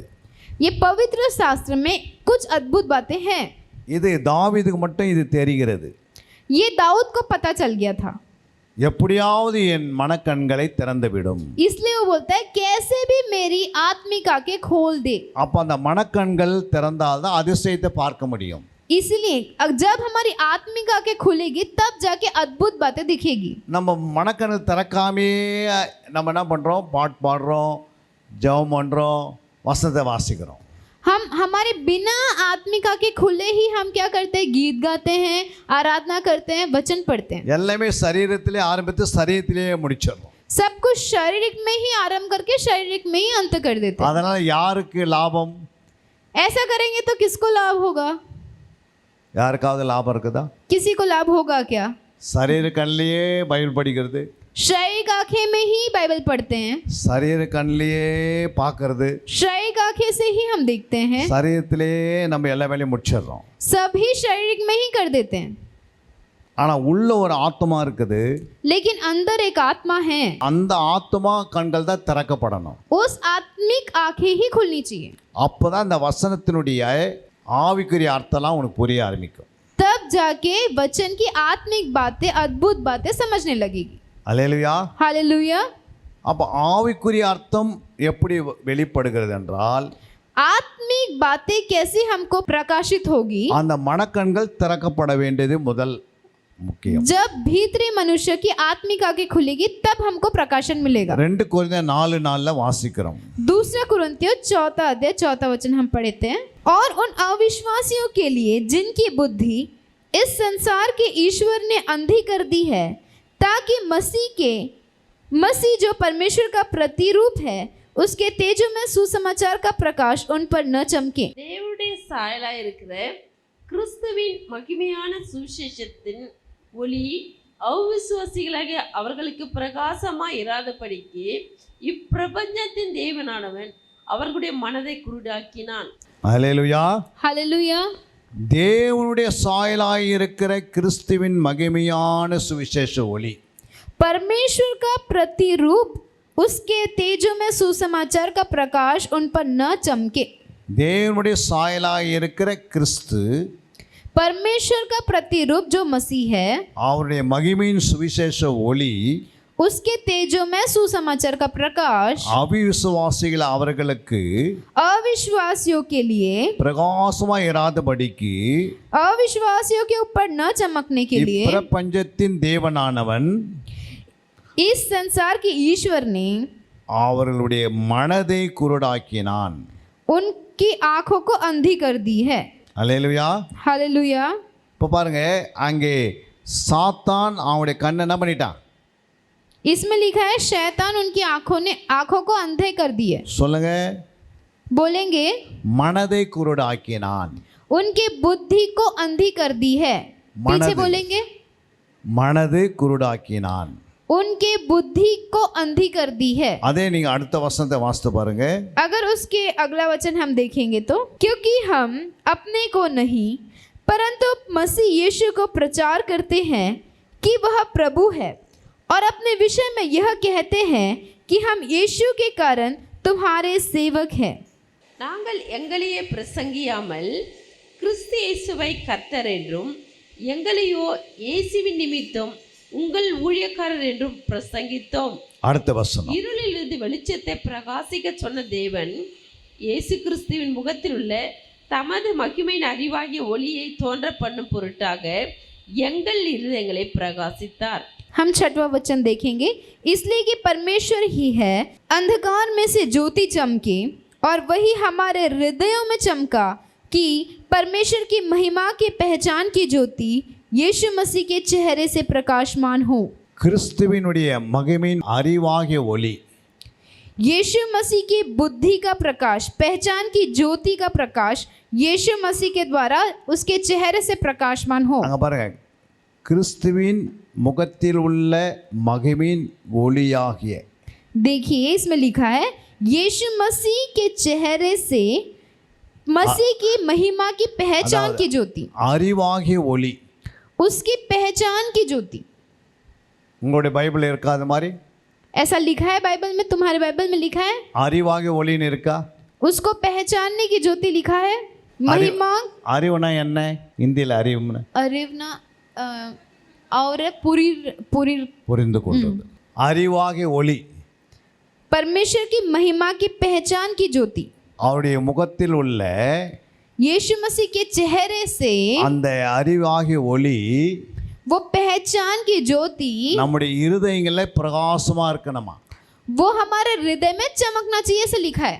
அன்று மோசேனுடைய முகம் பிரகாசமா இருந்தது. उस दिन मूसा का चेहरा बहुत प्रकाशमान दिख रहा था, அப்பொழுது சபையார் அந்த முகத்தை பார்க்கவே முடியல. लेकिन कलीसिया मूसा के चेहरे को नहीं देख पाई. இந்த லைட் பிரகாசிக்கிறதா பிரகாசிக்கலையா? ये जो लाइट दिख रहा है ये प्रकाशमान है कि नहीं है? இந்த 3 லைட், ये 3 लाइट जो बड़े हेलोजन लगे हैं, டியூப் லைட் பிரகாசிக்குதா இல்லையா? वो भी चमक रहा है और ट्यूबलाइट भी चमक रहा है. चमक रहा है कि नहीं? அது பிரகாசிக்குதா? அது ஒளி கொடுக்குதா? वो प्रकाशमान है कि ज्योति दे रहा है?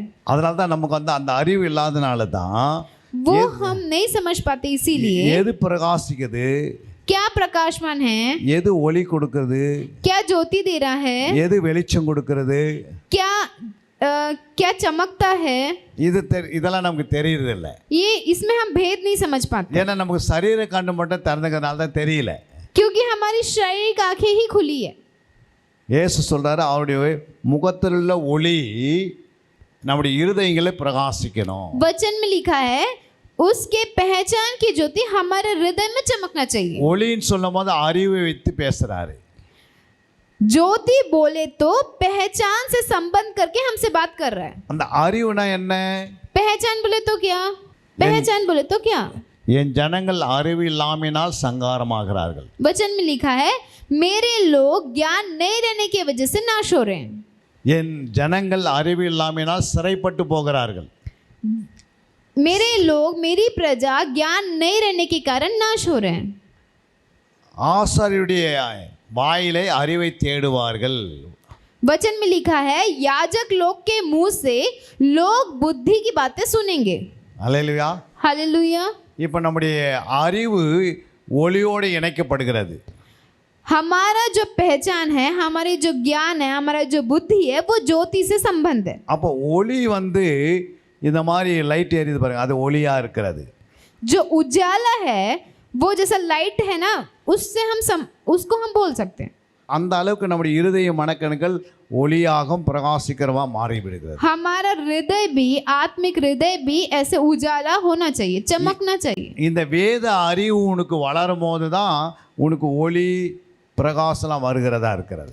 जब हम वचन में बढ़ेंगे तब ये हमारा हृदय चमकने लगेगा. நீ பிரகாசமா இருக்கிற तो हम बोलते हैं कि हम प्रकाशित है, அப்படின்னு நான் உங்களுக்கு மெசேஜ் கொடுக்குறேன். मतलब तुमको एक मैं वचन बताता இங்க हूँ. உட்கார்ந்து அத்தனை பேர் பிரகாசமா இருக்கிறீங்க. अगर जितने यहाँ पे बैठे सब लोग प्रकाशमान है तो நீங்க எப்படி பிரகாசத்தை பார்ப்பீங்க? तुम प्रकाश को कैसे देख सकते हैं? अगर हम प्रकाशमान हैं तो प्रकाश को कैसे देख सकते हैं? எப்படி பார்க்க முடியும்? कैसे देख सकते? कोई बता सकते हैं? இங்க உட்கார்ந்து அத்தனை பேரும் பிரகாசமா இருக்கிறீங்க. जितने यहाँ पे बैठे सब लोग प्रकाशमान है, समझ लो.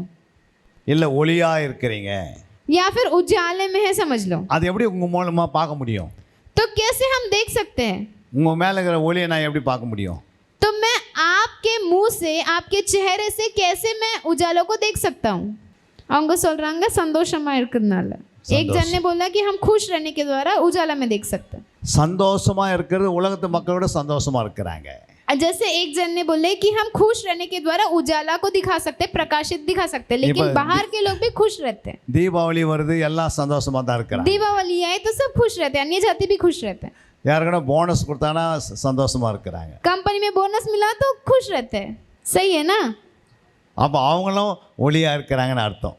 தீபாவளி मतलब उन लोग भी उजाला में है, ऐसा ऐसा सोच रहे हैं क्या? दीपावली ये तो उजाला आ गया क्या? ஒளி என்பது नहीं, प्रकाशमान या उजाला बोले तो இந்த வேத அறிவு உங்களுக்குள்ள வரணும். वचन का ज्ञान तुम्हारे अंदर आना चाहिए. இந்த ஆத்மாக்குள்ள அந்த அறிவு வரணும். आत्मिक ज्ञान तुम्हारे अंदर आना चाहिए. அந்த நீதிமொழி 2ஆம் அதிகாரம் 10ஆம் வசனம் வாசித்து பாருங்க. नीति वचन उसका दूसरा अध्याय उसका 10 वचन पढ़ के देखिए. क्योंकि बुद्धि तो तेरे हृदय में प्रवेश करेगी और ज्ञान तुझे सुख देने वाला लगेगा. ஞானம் உன் இருதயத்தில் பிரவேசித்து அறிவு உன் ஆத்துமாவுக்கு இன்பமாய் இருக்கும்போது நல்ல யோசனை உன்னை காப்பாற்றும், புத்தி உன்னை பாதுகாக்கும். हिंदी में क्या लिखा बता? बुद्धि तो तेरे हृदय में प्रवेश करेगी और ज्ञान तुझे सुख देने वाला लगेगा. அப்ப ஞான் எங்க வருது? ज्ञान कहाँ आ रहा है? ज्ञान आत्मा के अंदर. आत्मा के अंदर प्रवेश कर रहा है. लिखा हुआ नहीं लिखा हुआ? लिखा है कि नहीं लिखा है? அப்ப அந்த बुद्धि तेरे हृदय में प्रवेश करेगी, ऐसा लिखा है. அப்ப ஞானம் இருதயத்துக்குள்ள போகுது. बुद्धि तुम्हारे हृदय के अंदर प्रवेश करती है அறிவு ஆத்மாவுக்கு போகுது. और ज्ञान आत्मा में जाता है. அப்போ ஆத்மா இன்பம் அடையுது, तब जाके हमारा आत्मा बलवंत होता है. சந்தோஷமா இருக்குது. तब जाके हमारा चेहरे में खुशी नजर आती அப்போ है. அந்த அறிவு இந்த ஞானம் அது எங்கிருந்து வந்ததுன்னா வார்த்தையிலேருந்து வருது. बुद्धि ज्ञान ये कहाँ से आता है? ये वचन से आता है. அல்லேலூயா. हालेलुया. ஆண்டவர் பேசுறாரு, परमेश्वर बात करता है. அந்த வார்த்தையை ரிசீவ் பண்ணி காது வழியா இருதயத்துக்கு போய் जब हम कान से सुनकर हृदय में जाता है அங்க वचन, ஞானம் உருவாகி वो वचन ज्ञान उत्पन्न करता அந்த है. ஞானத்தின் ஊற்று அறிவாம் உருவாக்கி फिर वो ज्ञान का सोता बुद्धि उत्पन्न करता है. அந்த ஆத்மா இன்பம் அடைகிறது. फिर जाके आत्मिक जीवन बलवंत होता है। அந்த ஏதேன் தோட்டத்தில் அந்த ஆத்மாவுக்குள்ளே இருளை கொண்டு வந்துட்டான் பிசாசு. आदन की वाटिका में जो आत्मा है, आत्मिक हृदय में वो उसके अंदर आ गया शैतान। அல்லேலூயா. हालेलुया। அப்போ நம்முடைய ஆத்மாவில் அறிவு சேர்த்து வைக்கணும் நீங்க. इसका मतलब है हमारी आत्मा में बुद्धि ज्ञान जमा करके रखना चाहिए। சங்கீதம் 49 கடைசி வாசிக்கும் போது பொருதனாய் இருந்தும் அறிவில்லாத மனுஷன் அழிந்து போகும் மிருகங்களுக்கு ஒப்பாயிருக்கிறான். 49 கடைசி. सॉरी 49 उसका आखिरी वचन हम पढ़ते हैं। मनुष्य चाहे प्रतिष्ठित भी हो, परंतु यदि वे समझ नहीं रखे तो वे पशु के समान हैं जो मर मिटते हैं। क्या लिखा हुआ? अगर मनुष्य चाहे प्रतिष्ठित रहे तो भी यदि वे समझ नहीं रखते तो पशुओं के समान है जो मर मिटते हैं। அறிவில்லாத மனுஷன் மிருகத்துக்கு ஒப்பா இருக்கிறான். जिस मनुष्य में समझ नहीं है वो जानवर की तुलना है। அல்லேலூயா. हालेलुया। எத்தனை பேருக்கு புரியுது? कितने लोगों को समझ में आ रहा है? இப்போ உங்களுக்குள்ள தேவ அறிவு இல்லை அப்படின்னா, अगर तुम्हारे अंदर परमेश्वर का ज्ञान नहीं तो நம்ம எத்தனை வருஷம் சர்ச்சுக்கு வந்தாலும் நமக்குள்ள ஒரு கோபம் அப்படியே தான் இருக்கும். कितने भी साल हम कलीसिया में आए तो भी वो गुस्सा वैसा के वैसे ही रहेगा। அப்போ கோபப்படுறவன் யாரு? तो वो गुस्सा कौन करता है? அடிக்கிறது யாரு? சண்டை போடுறது யாரு? मारता कौन है? झगड़ा कौन करता है? அந்த வேலை மிருகம் செய்யுது. वो जानवर इंसान करता है। அப்போ உங்களுக்குள் அறிவு இல்லை அப்படின்னா மிருகத்தை போல வாழ்வோம். उसका मतलब क्या? अगर तुम्हारे अंदर समझ नहीं है तो तुम जानवर की तरह करने लगोगे। நமக்குள்ள எல்லா சுபாவம் அப்படியே இருக்கும். सारे स्वभाव जानवर की तरह रहेंगे। யார்கிட்ட பணம் கடனுக்கு வாங்குவோம், ஆனால் கடன் கொடுக்கவே மாட்டோம். एक बार उधार का पैसा लेंगे लेकिन उसको वापस ही नहीं करेंगे। கேட்டாலும் சண்டை போடுவோம். अगर किसी ने पूछा तो झगड़ा करेंगे, இல்லை சும்மாவே கோச்சின்னு போயிடுவோம். नहीं तो गुस्सा करेंगे या फिर निराश होकर चले जाएंगे। அல்லேலூயா. हालेलुया। இதெல்லாம் அறிவில்லாத மனுஷனுக்கு மிருகத்தை போல இருக்கிறான். ये किस में नजर आता है? जिसमें समझ नहीं है, जिसमें ज्ञान नहीं है, वो जानवर की तरह नजर आता है। உங்களுக்குள் அறிவு நிரம்பி இருக்க வேண்டும். हमारे अंदर ज्ञान भरा हुआ रहना चाहिए। அப்பதான் இந்த உலகத்திலே நம்ம என்ன நடக்குது அப்படின்னு சொல்லி தெளிவாக எல்லாருக்கும் பதில் கொடுக்க முடியும்.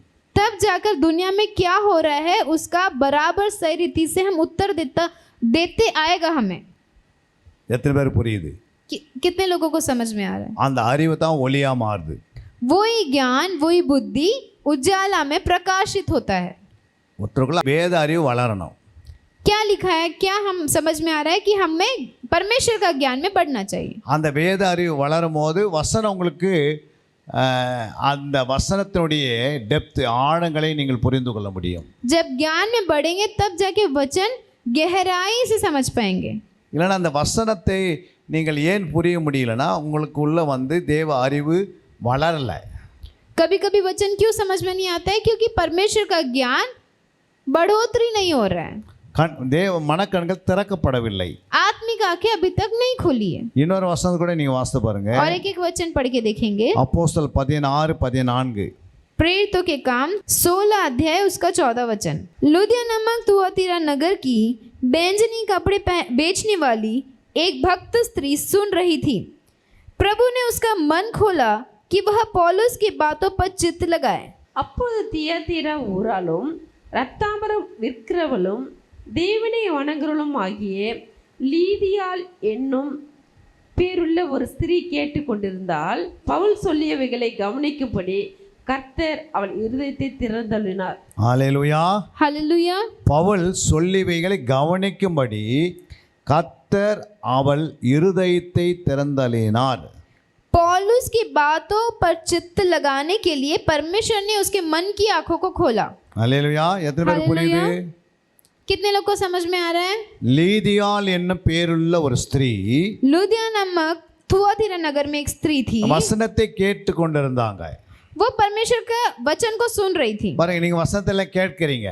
देखिए, अगर हम परमेश्वर के वचन को सुन रहे हैं, ஆனால் लेकिन பவுல் சொல்லிவைகளை கவனிக்கும்படி पौल की बातों पर चित्त लगाने के लिए கர்த்தர் அவள் இருதயத்தை திறந்தறினார். परमेश्वर ने उसके मन की आंखें को खोला। கர்த்தர் எங்க இருக்கிறாரு? परमेश्वर कहाँ है? உங்கள் பக்கத்திலேயே இருப்பார். परमेश्वर में बाजू में ही रहता है, நான் பேசி கொண்டிருக்கிறேன். जैसे मैं बात कर रहा हूँ। அப்போ கர்த்தருங்க மனக்கண்ணை திறப்பார், இருதயத்தை திறப்பார். परमेश्वर तुम्हारे मन की आंखों को खोलेगा। எதுக்கு? கவனிக்கும்படி. क्यों?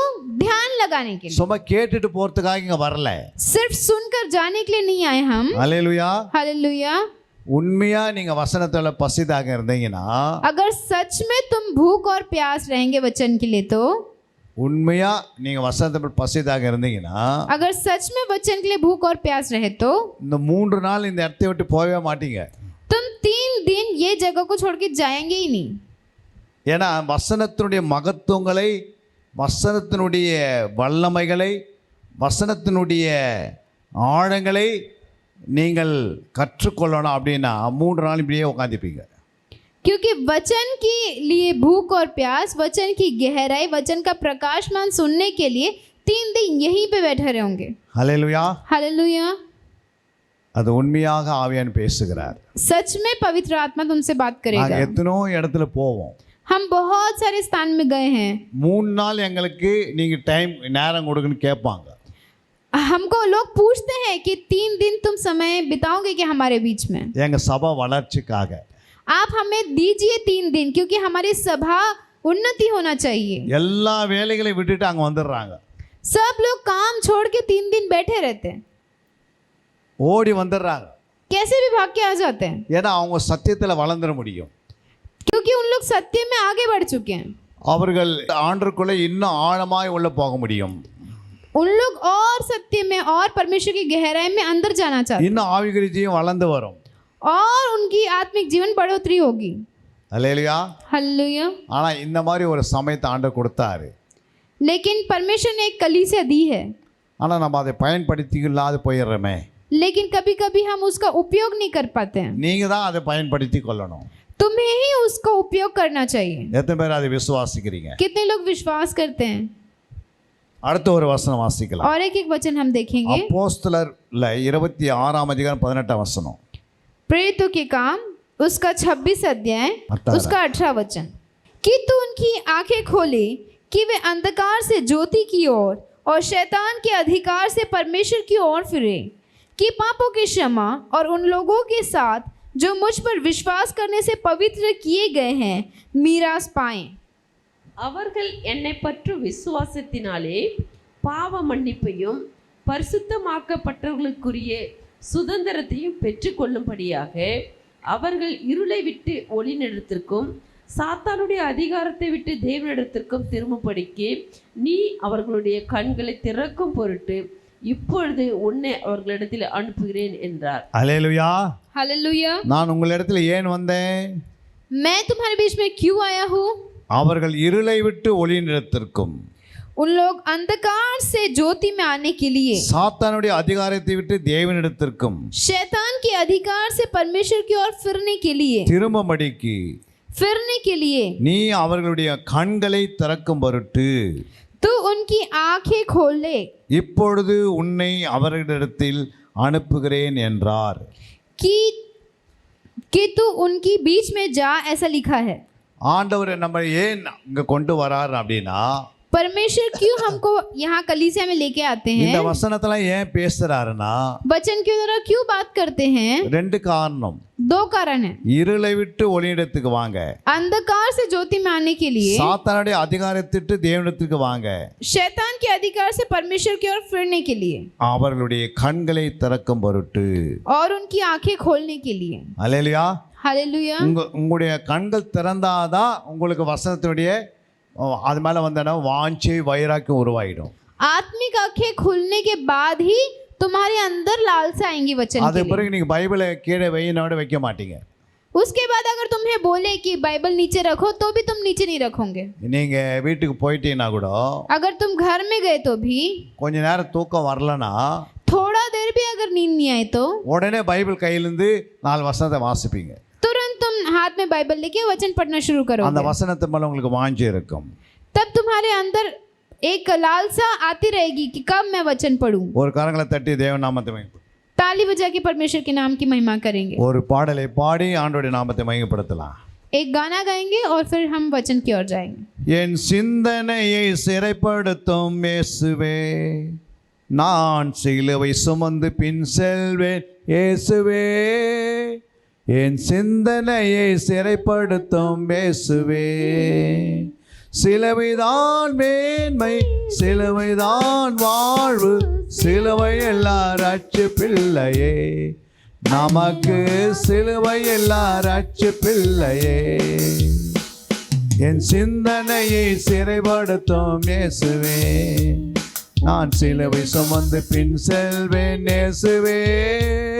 என் சிந்தனையை சிறைப்படுத்தும் இயேசுவே, சிரசினிலே முற்கிடம் ஏனையா, நான் பரிசுத்த சிந்தையோடு சேவை செய்ய. சிரசினிலே முற்கிடம் ஏனையா, நான் பரிசுத்த சிந்தையோடு சேவை செய்ய. நான் பரிசுத்த சிந்தையோடு சேவை செய்ய. நான் பரிசுத்த சிந்தையோடு சேவை செய்ய. என் சிந்தனையை சிறைப்படுத்தும் இயேசுவே, நான் சிலுவை சுமந்து பின் செல்வேன் இயேசுவே. என் சிந்தனையை சிறைப்படுத்தும் இயேசுவே, முதுகினிலே காயங்கள் ஏனையா, என்னை அன்புடனே சுமப்பதற்கு தானையா. முதுகினிலே காயங்கள் ஏனையா, என்னை அன்புடனே சுமப்பதற்கு தானையா. என்னை அன்புடனே சுமப்பதற்கு தானையா. என்னை அன்புடனே சுமப்பதற்கு தானையா. என் சிந்தனையை சிறைப்படுத்தும் இயேசுவே, நான் சிலுவை சுமந்து பின் செல்வேன் இயேசுவே. என் சிந்தனையை சிறைப்படுத்தும் இயேசுவே. அல்லேலூயா. हालेलुया। என் சிந்தனையை சிறைப்படுத்தும் இயேசுவே, ये गीत कहता है कि मेरे विचारों को पवित्र करो। நான் சிலுவை சுமந்து உன் பின் செல்வேன் இயேசுவே. मैं क्रूस उठा के आपके पीछे चलूंगा यीशु। சிலுவைதான் மேன்மை, क्रूस ही महत्व है, சிலுவைதான் வாழ்வு, क्रूस ही मेरा जीवन है, சிலுவை இல்லாமல் ரட்சிப்பில்லை. क्रूस के बिना उद्धार नहीं। சிரசனில் முற்கிடும் ஏனையா, சிரசனையில் முற்கிடும் ஏனையா, मेरा सर का मुकुट आप ही है। நான் பரிசுத்த சிந்தையோடு சேவை செய்ய. मैं पवित्र विचारों के साथ आपका सेवा करने के लिए। முதுகினில் காயங்கள் ஏனையா, आपके पीठ पे जो कोड़े खाए उसके लिए। என்னை அன்புடனே சுமப்பதற்கு தானையா. मुझे प्यार से आपने सवारा इसीलिए। அல்லேலூயா. हालेलुया। எத்தனை பேர் புரிஞ்சது? ये गाने का मतलब वही है, कितने लोगों को समझ में आ रहा है। என் சிந்தனையை சிறைப்படுத்தும் இயேசுவே, நான் சிலுவை சுமந்து பின் செல்வேன் இயேசுவே. என் சிந்தனையை சிறைப்படுத்தும் இயேசுவே, சிலுவைதான் மேன்மை, சிலுவைதான் வாழ்வு, சிலுவை எல்லார் அச்சு பிள்ளையே, நமக்கு சிலுவை எல்லார் அச்சு பிள்ளையே. என் சிந்தனையை சிறைப்படுத்தும் இயேசுவே, நான் சிலுவை சுமந்து பின் செல்வேன் இயேசுவே. என் சிந்தனையை சிறைப்படுத்தும் இயேசுவே, விழாவினிலே ஈட்டி காயம் ஏனையா, என்னை மணவாட்டியாய் மாற்றிவிட தானையா. விழாவினிலே ஈட்டி காயம் ஏனையா, என்னை மணவாட்டியாய் மாற்றிவிட தானையா. என்னை மணவாட்டியாய் மாற்றிவிட தானையா. என்னை மணவாட்டியாய் மாற்றிவிட தானையா. என் சிந்தனையை சிறைப்படுத்தும் இயேசுவே, நான் சிலுவை சுமந்து பின் செல்வேன் இயேசுவே. என் சிந்தனையை சிறைப்படுத்தும் இயேசுவே. அல்லேலூயா. हालेलुया। விழாவினாலே ஈட்டி காயம் ஏனையா, तुम्हारे घोड़े काने से ही प्रभु என்னை மணவாட்டியாய் மாற்றிவிட தானையா. मुझे दुल्हन के रूप में बदला। அல்லேலூயா. हालेलुया। ஆண்டவராக இயேசுடைய விழாவில் ஏன் குத்தப்பட்டாச்சுன்னா, प्रभु यीशु मसीह ने इतने कोड़े क्यों खाए? அந்த விழாவின் மூலமாக தான் நம்முடைய மனவாட்டியை தேவன் நம்மை மனவாட்டியை உருவாக்கி விடுகிறார். वो दुख के, वो कोड़े के दुख के वजह से उसने हमें दुल्हन बनाया. எத்தனை பேர் புரியுது? कितने लोग को समझ में आ रहा है? ஆண்டோடைய வசனத்தை கேட்கும் போது परमेश्वर का वचन सुनने के समय ஒரு வாலிபன் தூங்கி கொண்டிருந்தான். वचन में लिखा है एक जवान सो रहा था. அல்லேலூயா. हालेलुया. அதனால் நீங்க அப்படிப்பட்ட தூக்கம் உங்களுக்கு வரக்கூடாது. वैसा वाला नींद तुम्हें नहीं आना चाहिए. அல்லேலூயா. हालेलुया. வசனத்தை கேட்பதுக்கு வசனத்தை கேட்க கேட்க वचन सुनते सुनते உங்க ஆவியிலே கண்கள் திறக்கப்பட்டுக்கினே இருக்கும். आत्मिक आंखें खुलते रहेगा. உங்க மன கண்கள் பிரகாசமாய் இருக்கும். तुम्हारा मन की आंखें प्रकाशमान रहेगा. உங்களுக்குள்ள சோறு வராது. तुम्हारा जीवन निराश नहीं होगा. அந்த உள்ள இருக்கிற மனுஷனுக்கு भीतरी मनुष्य के நீங்க अंदर பலத்தின் மேல் பலன் அடையறீங்க.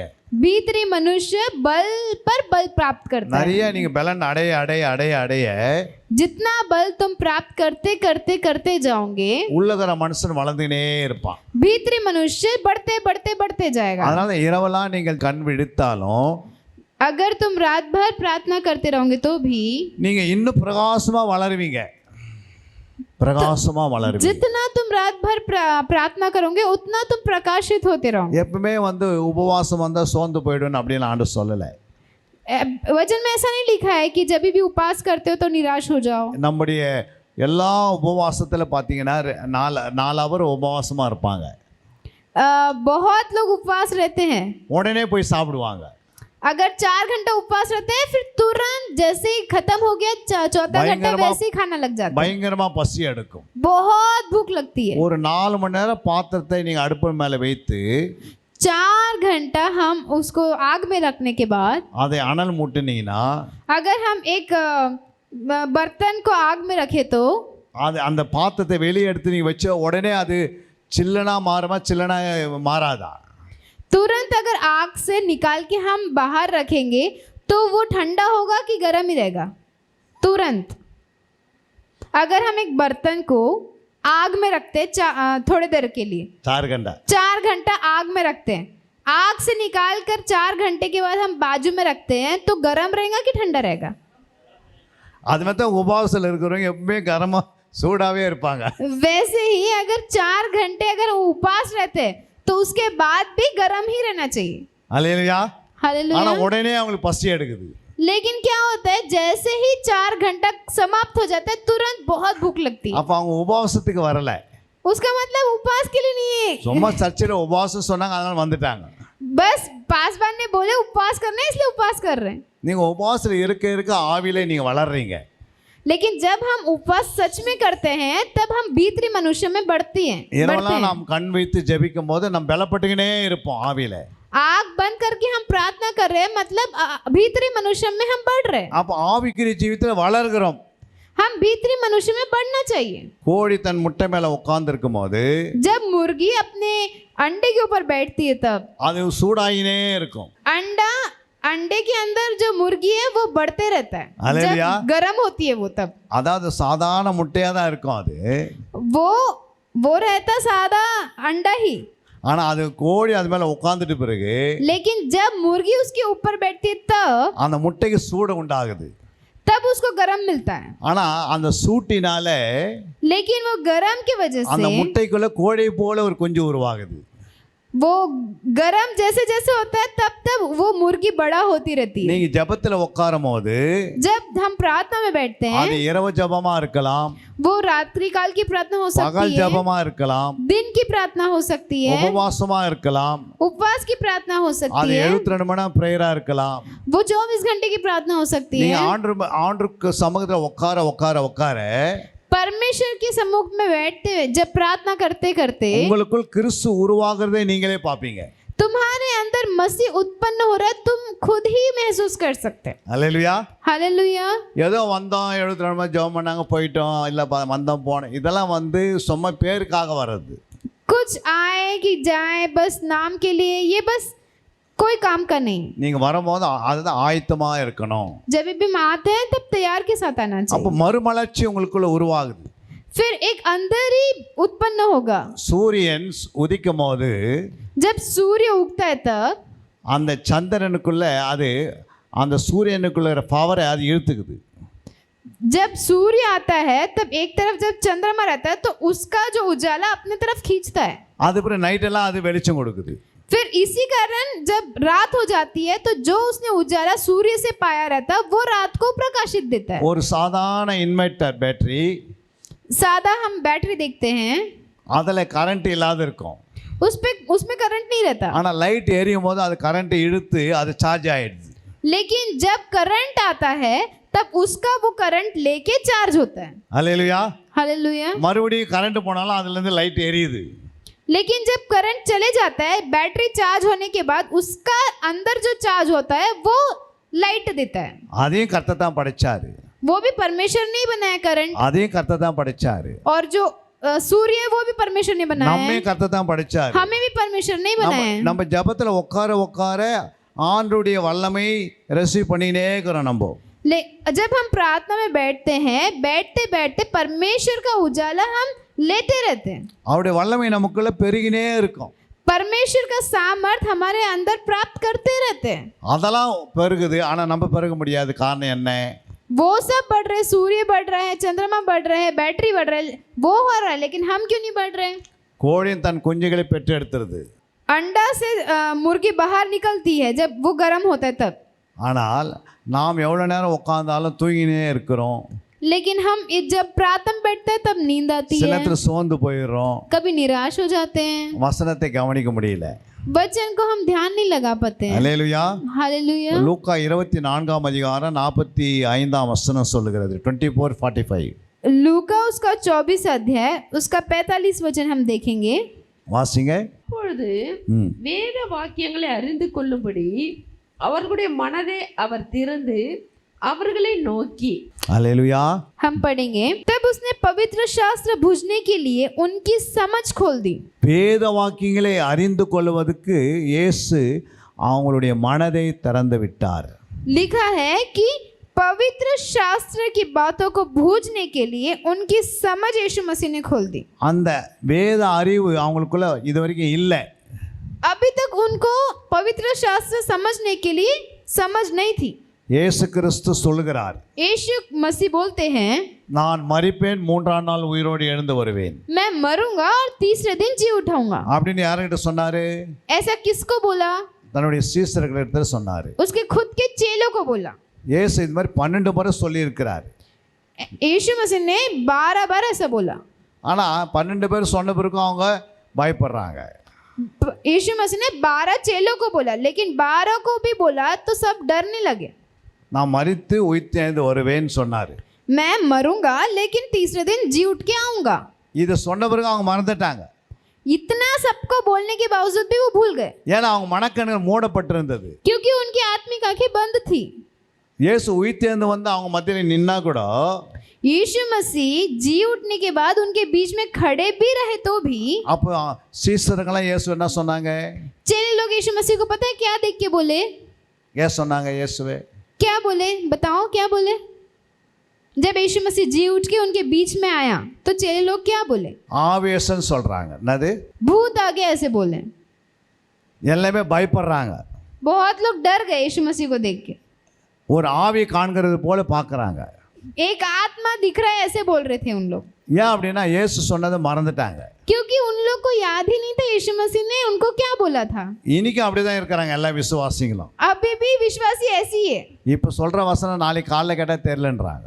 आज रात को जो वचन बताएं सुबह अगर पूछे तो भूल जाते हैं. போன வாரம் சொன்ன வசனம் இருக்குதான்னு கேட்டால் அதுவும் இல்லை. पिछले हफ्ता जो वचन पूछे अगर उनको पूछे वो याद है क्या? नहीं, वो भी याद नहीं. ரட்சிக்கப்பட்டது உண்மை. उद्धार पाए ये सच है, ஆனால் ரட்சிப்பு நிறைவேற பிரயாசப்படுறதில்ல. लेकिन उसको संभाल के रखने के लिए प्रयास नहीं करता. அப்போ ஆண்டு சொன்னா உன் ரட்சிப்பு நிறைவேற பிரயாசப்படுங்க. यीशु मसीह वही बोलते हैं, उद्धार तुम्हारा बने रहने के लिए प्रयास कीजिए. அந்த ரட்சிப்பு பூரணமாகணும். वो उद्धार परिपूर्णता में बदलना चाहिए. ரட்சிக்கப்பட்டுட்டா போதுமா? बस उद्धार बस शुरुआत नहीं, लेकिन परिपूर्णता में होना चाहिए. குழந்தையை பெற்றெடுத்த பிறகு जब हम उद्धार पाते हैं तब உடனே குழந்தைய கொண்டு போய் ஸ்கூலில் விட்டு வந்துடுறோமா? कभी बच्चा जब पैदा होता है तुरंत हम स्कूल में छोड़ देते हैं क्या बच्चे को? पैदा होते बराबर नहीं, என்ன பண்ணுற குழந்தைய क्या करते हैं बच्चे को? நம்ம அதை ஒரு 3 வருஷம் பால் கொடுத்து தாய்ப்பால் கொடுத்து அதை உருவாக்குவதற்கு வளர்ச்சிக்காக எல்லா வேலையும் செய்கிறோம். 3 साल उसको घर में रह के दूध दे के उसको जब तक वो बड़ा नहीं होता तब तक घर में रखते हैं. அது பிறகு அம்மா யார் அப்பா யாரெல்லாம் கொஞ்சம் கொஞ்சம் சொல்லித்தரோம். फिर मम्मी कौन है पापा कौन है धीरे धीरे उसको बताते हैं. அதே மாதிரி ரட்சிக்கப்பட்ட ஞானஸ்தானம் எடுத்தவங்க ரட்சிக்கப்பட்டு சபைக்குள்ளே வராங்க. वैसे ही जब बत्तीसवा लेके जब उद्धार पाके जब कलीसिया में आते हैं அவங்க சபையில் சொல்கிற வசனங்கள்லாம் தினந்தோறும் கேட்டு கேட்டு உபவாசத்துலேயும் குடும்ப ஜெபத்திலையும் தனிப்பட்ட ஜெபத்திலையும் சொன்ன வசனங்களாம் கவனமாக கேட்டு கேட்டு அது திருவசனமாக ஞானப்பால் மாதிரி குடிக்கணும். वैसे ही जब नए नए उद्धार पाने के बाद हर दिन वचन सुन सुन के थोड़ा थोड़ा बढ़ना चाहिए. அது வளர்ந்துக்கிட்டே வரணும். वैसे ही धीरे धीरे बढ़ना चाहिए. ஆனால் நம்ம ரட்சிக்கப்பட்ட பிறகு வசனத்தெல்லாம் யாரும் பைபிள்லாம் வாசிக்கிறதில்லை. लेकिन उद्धार पाने के बाद वचन हम पढ़ते नहीं है. அல்லேலூயா. हालेलुया. எத்தனை பேர் விசுவாசிக்கிறீங்க? कितने लोग विश्वास करते हैं? வசனத்தில் வளராமல் ஆத்மா வளராது. वचन में बिना बढ़े आत्मा बढ़ेगा नहीं. எப்படியாவது பரலோகத்துக்கு போயிடணும். நம்ம அங்கே போய் என்ன பண்ண போகிறோம்? பரலோகத்து குழந்தை கொண்டு போய் பரலோகத்தில் வச்சா எப்படி இருக்கும்? कैसे भी मैं स्वर्ग में चले जाऊंगा ऐसी सबकी इच्छा रहती. बच्चे को अगर स्वर्ग में डाल दिया तो क्या होगा? இப்போது ஒருத்தர் ரட்சிக்கப்பட்ட பிறகு உடனே அவர் பரலோகத்துக்கு கூப்பிட்றதில்ல ஆண்டவர். अभी सोचिए जब उद्धार पाते तुरंत परमेश्वर स्वर्ग में नहीं लेके जाएगा उसको. ஞானஸ்தானம் எடுத்துருக்கு பரலோகத்துக்கு கூப்பிட்றாரு ஆண்டவர். बत्तीसवा लेते बराबर परमेश्वर उसको ऊपर उठा लेते हैं क्या स्वर्ग में? அவங்கள எடுத்து ஆலயத்தில் சேர்க்கிறாரு. उनको परमेश्वर कलीसिया में जोड़ता है. இங்கே ஒரு 20 வருஷம் 30 வருஷத்துல நீ நல்ல மனவாட்டியாக உருவாகணும். 20-30 साल में एक दुल्हन के समान बढ़ना चाहिए. மனவாட்டிக்கு ஏற்ற நல்ல ஸ்ட்ராங்கான ஒரு விசுவாசியாக இருக்கணும். दुल्हन के समान एक अच्छा मजबूत विश्वासी बन के 20-30 साल में हो जाना चाहिए. நல்ல ஒரு சீசனாக இருக்கணும். एक चेला बन जाना चाहिए. எப்படியாப்பட்ட கஷ்டம் வந்தாலும் தாங்கக்கூடிய பலன் அவங்களுக்குள்ள இருக்கணும். कितना भी कष्ट आए उसमें सहने की शक्ति हो जाना चाहिए. இப்போ ஆண்டவராக இயேசு கிறிஸ்து இந்த நேரத்துக்கு வராருன்னு வச்சுங்க. अभी सोचिए कि इस समय यीशु मसीह आए. இப்போ வருகை வருது. अभी आ रहा है. सोचिए இப்போ எத்தனை பேர் பரலோகத்துக்கு போவோம் இங்கேருந்து? इसमें से कितने लोग स्वर्ग में जा सकते हैं இந்த बताइए. சர்ச்சில் எத்தனை பேர் போவாங்க? ये चर्च के कितने लोग परमेश्वर के पास जा सकते हैं स्वर्ग में अगर अभी यीशु मसीह आए तो? எவ்வளோ பேர் ஆப்சென்ட் ஆயிட்டாங்க? कितने लोग गायब हो गए? அவங்களாம் போவாங்களா? वो लोग जाएंगे क्या स्वर्ग में? இன்னைக்கு நைட்டு வருது 1 மணிக்கு. अगर 1 बजे आ रहा है समझ लो यीशु मसीह. எவ்வளோ பேர் போவாங்க? இங்கே இருக்கிறவங்க தான் போக முடியும். जितने यहाँ पे बैठे हैं वो लोग जा सकते हैं. இங்கே இருக்கிறவங்க தூங்கினுக்கு கூட போக மாட்டாங்கன்னு நினைக்கிறேன். जितने लोग सो रहे हैं वो भी नहीं जा सकते मैं सोचता हूँ. எப்படியாவது பரலோகத்துக்கு போயினா எப்படி? कैसे भी मैं स्वर्ग में चले जाऊँ कैसे ऐसे कैसे सोच सकते हैं? புத்தி உள்ள கன்னிகை தான் போனாங்க. बुद्धिमान स्त्री ही गए. ஆனால் புத்தி இல்லாத கன்னிகை சபையிலே நின்றுட்டாங்க. लेकिन जितने मूर्ख स्त्री हैं वो उसी में कलीसिया में रह गए. ஏன்னா அவங்களுக்குள்ள அபிஷேகம் இல்லை, क्योंकि अभिषेक नहीं था, சத்தியம் இல்லை, सत्य नहीं था, ஆவிக்குரிய வளர்ச்சி இல்லை. आत्मिक बढ़ोतरी भी नहीं था. அதனால ஆண்டவர் வரப்போறான்னு அவங்களுக்கு மணவாளன் வர சொல்ல பிறகு அவங்க தூங்கினுக்கிறாங்க.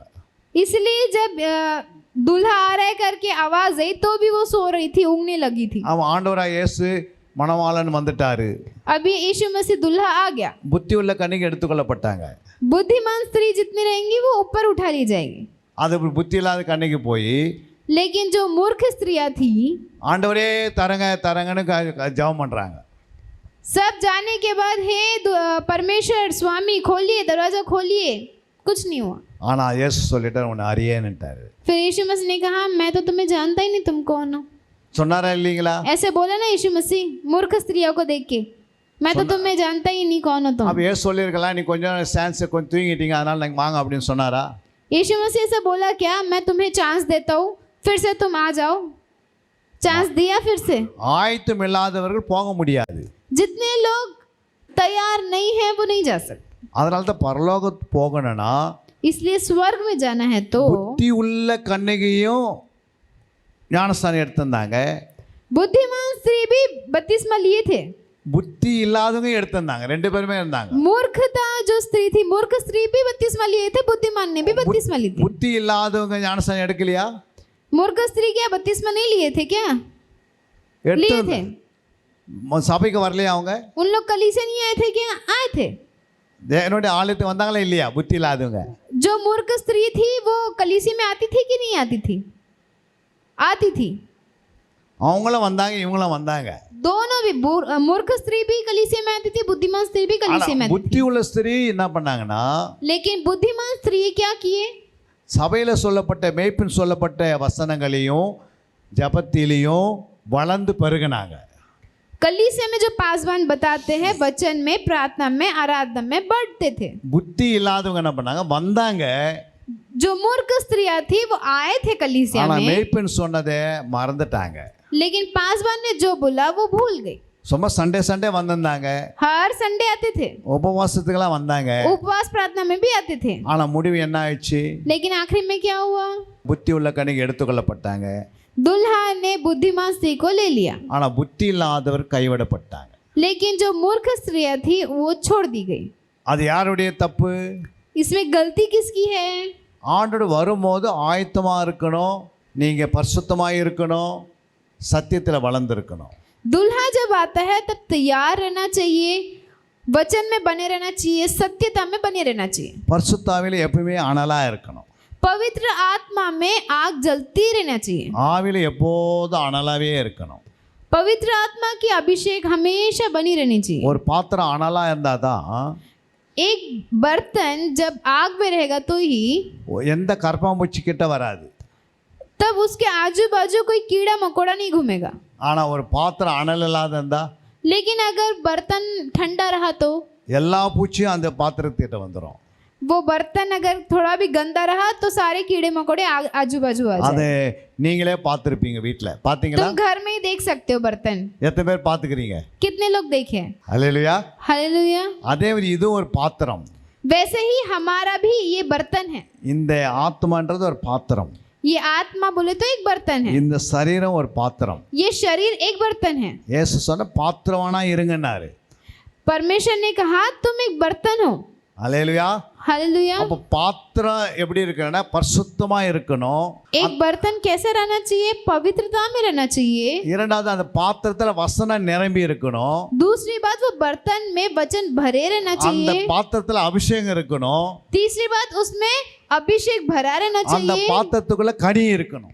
चौथी बात उसमें फल रहना चाहिए। அப்போ இதெல்லாம் இருந்தால் தான் நம்ம போக முடியும். ये सब रहेगा तो ही हम स्वर्ग में जा सकते हैं। ஐயோ நான் ரட்சிக்கப்பட்டுட்டேன், अरे मैंने उद्धार पा लिया, ஞானஸ்தானம் எடுத்துட்டேன், बपतिस्मा ले लिया, அவ்வளோதான் போயிடலாம் மேலே அப்படின்னா எப்படி போக मैं முடியும்? तुरंत जा सकता हूँ स्वर्ग में? ऐसा नहीं हो सकता।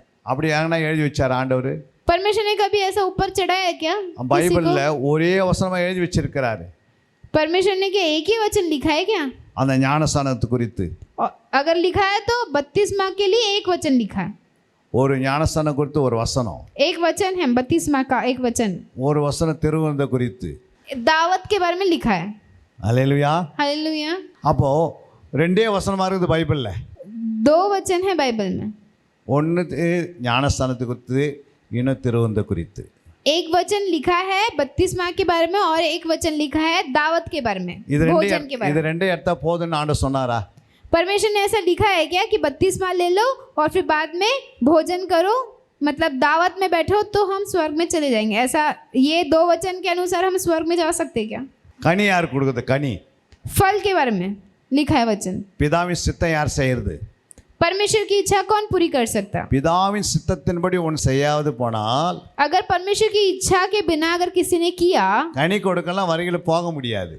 वो फल नहीं देगा तो वो स्वर्ग में भी नहीं जा सकता। ஞானஸ்தானமும் திருவந்த அதுக்கு என்ன ஆகிடும்? அது ஒன்றும் இல்லாத போயிடும். बपतिस्मा लेते हैं, प्रतिभोज लेते हैं, वो भी कोई काम का नहीं रहेगा। பிதாவின் சித்தம் நிறைவேறணும்ல. परमेश्वर की इच्छा भी तो पूरी होनी चाहिए ना। மத்திய 7ஆம் அதிகாரம் 21ஆம் வசனம் வாசிக்கிறேன்ல. मत्ती उसका 7वां अध्याय उसका 21 वचन देखेंगे। जो मुझसे हे प्रभु कहता है उनमें से हर एक स्वर्ग के राज्य में प्रवेश न करेगा, परंतु वही जो मेरे स्वर्गीय पिता की इच्छा पर चलता है। பரலோகத்திருக்கிற என் பிதாவின் சித்தத்தின்படி செய்கிறவனே பரலோக ராஜ்யத்தில் பிரவேசிப்பானே அல்லாமல் என்னை நோக்கி கர்த்தாவே கர்த்தாவே என்று சொல்லுகிறவன் அதில் பிரவேசிப்பதில்லை। அல்லேலூயா. हालेलुया। 22 22 वचन देखेंगे। उस दिन बहुत से लोग मुझसे कहेंगे हे प्रभु हे प्रभु, क्या हमने तेरे नाम से भविष्यवाणी नहीं की और तेरे नाम से दुष्ट आत्माओं को नहीं निकाला और तेरे नाम से बहुत से आश्चर्य कर्म नहीं किए? அல்லேலூயா. அந்நாளில் அநேகர் என்னை நோக்கி, கர்த்தாவே கர்த்தாவே, உமது நாமத்தினாலே தீர்க்க தரிசனம் உரைத்தோம் அல்லவா? உமது நாமத்தினாலே பிசாசுகளை துரத்தினோம் அல்லவா? உமது நாமத்தினாலே अनेक அற்புதங்களை செய்தோம் அல்லவா என்பார்கள். 23. 23 वचन पढ़ेंगे। तब मैं उनसे खुलकर कह दूंगा, मैंने तुमको कभी नहीं जाना, हे कुकर्म करने वालों, मेरे पास से चले जाओ। அப்பொழுது நான் ஒரு காலம் உங்களை அறியவில்லை, அக்கிரம செய்கைக்காரரே, என்னை விட்டு அகன்று போங்கள் என்று அவர்களுக்கு சொல்லுவேன். பாருங்க, அக்கிரம் செய்யக்காரரே. देखिए, हे कुकर्म करने वालों, பிதாவின் சித்தத்தை செய்யாதவங்க, परमेश्वर की इच्छा जो पूरी नहीं करते हैं वो, அவங்களுக்கு என்ன பேர் வச்சாரு இயேசு? इसमें यीशु मसीह ने उनके लिए क्या नाम रखा இந்த है? இந்த வசனத்தை 2000 வருஷத்துக்கு முன்னாடி இயேசு எழுதுறாரு பைபிள்ல. 2000 साल के पहले यीशु मसीह खुद ही ये वचन लिखे हैं। அவரே பேசுறாரு. उनके मुंह से जो वचन बोले हैं वही लिखे गए। அவங்க பிதாவின் சித்தத்தை செய்யாதனால जो परमेश्वर की इच्छा पूरी नहीं किए उनके लिए அவங்களுக்கு பேர் என்ன வச்சாருன்னா அக்கிரம் செய்யக்காரரே. उनको यीशु मसीह ने हे कुकर्म करने वालों ये नाम दिया। அவங்க ஞானஸ்தானம் எடுக்கலையா? क्या वो बपतिस्मा नहीं लिए क्या? அவங்க திருவந்தி எடுக்கலையா? क्या उन्होंने प्रभु भोज नहीं लिया क्या? எடுத்திருப்பாங்களா எடுத்துருக்க மாட்டாங்களா? उन लोग ने लिए होंगे कि नहीं लिए होंगे? எடுத்திருப்பாங்க. लिए होंगे, ஆனா பிதாவின் சித்தத்தை செய்யல. लेकिन उन्हें परमेश्वर की इच्छा पूरी नहीं की। பிதாவின் சித்தம்னா என்ன? परमेश्वर की इच्छा क्या है? அங்கே சொல்றா பாரு 19, நல்ல கனி கொடாத மரம் எல்லாம் வெட்டுண்டு அக்கினியிலே போடப்படும், ஆதலால் அவர்களுடைய கனிகளினாலே அவர்களை அறிவீர்கள். मत्ती 7वां अध्याय उसका 19 और 20 में हम पढ़ेंगे, जो जो पेड़ अच्छा फल नहीं लाता वह काटा और आग में डाला जाता है, इस प्रकार उनके फलों से तुम उन्हें पहचान लोगे। என்ன சொல்லப்பட்டிருக்கிறது? उसमें क्या लिखा है? அங்க சொல்லப்படுறது நல்ல மரம். उसमें लिखा है अच्छा पेड़। 18 சொல்லப்படுறது நல்ல மரம் கெட்ட மரம். 18 में लिखा है अच्छा पेड़ और निकम्मा पेड़, நல்ல கனி கெட்ட கனி. अच्छा फल और बुरा फल। 19 நல்ல கனி கொடாத மரம் வெட்டுண்டு அக்கினியிலே போடப்படும். 19 में लिखा है जो अच्छा फल नहीं लाता वो काटा और आग में डाला जाता है। அதே 16ஆம் வசனம் வாசித்து பாருங்க. उसी में 16 में हम पढ़ के देखेंगे, उनके फलों से तुम उन्हें पहचान लोगे, क्या लोग झाड़ियों से अंगूर या उन कटारों से अंजीर तोड़ते हैं? அவர்களுடைய கனிகளினாலே அவர்களை அறிவீர்கள், முட்செடிகளில் திராட்சை பழங்களையும் முட்பூண்டுகளில் அத்தி பழங்களையும் பறிக்கிறீர்களா? என்ன பார்த்தீங்க? उसमें लिखा है उनके फलों से तुम उन्हें पहचान लोगे। அவர்களுடைய கனிகளினாலே அவர்கள் அறிவீர்கள். फलों से पहचान लोगे। முட்செடியில எப்படி திராட்சை பழம் வரும்? तुम झाड़ियों से कैसे अंगूर निकाल सकते हो? முட்பூண்டுகளில் அத்தி பழங்களை எப்படி பறிக்கிறீங்களோ उन பறிக்கிறீங்களா? कटारों से कैसे अंजीर तोड़ सकते हो? பறிக்க முடியுமா? ऐसा हो सकता है क्या? அப்படி நல்ல மரம்லாம் நல்ல கனிகளை கொடுக்கணும், अगर अच्छा पेड़ अच्छा फल लाना है கெட்ட तो மரமும் கெட்ட கனிகளை கொடுக்கணும். बुरा पेड़ बुरा फल ही लाता है। அப்போ நல்ல மரம் கெட்ட கனிகளை கொடுக்க மாட்டாது, वैसे ही अच्छा पेड़ बुरा फल नहीं ला सकता, கெட்ட மரம் நல்ல கனிகளை கொடுக்க மாட்டாது. और निकम्मा पेड़ बुरा फल अच्छा फल नहीं ला सकता। ஆனா அவங்க என்ன செய்யறாங்க? लेकिन कुछ कुछ लोग कैसे होते हैं, நல்ல கனி கொடுக்கணும் ஆனா கெட்ட கனி கொடுத்துனுக்குறாங்க.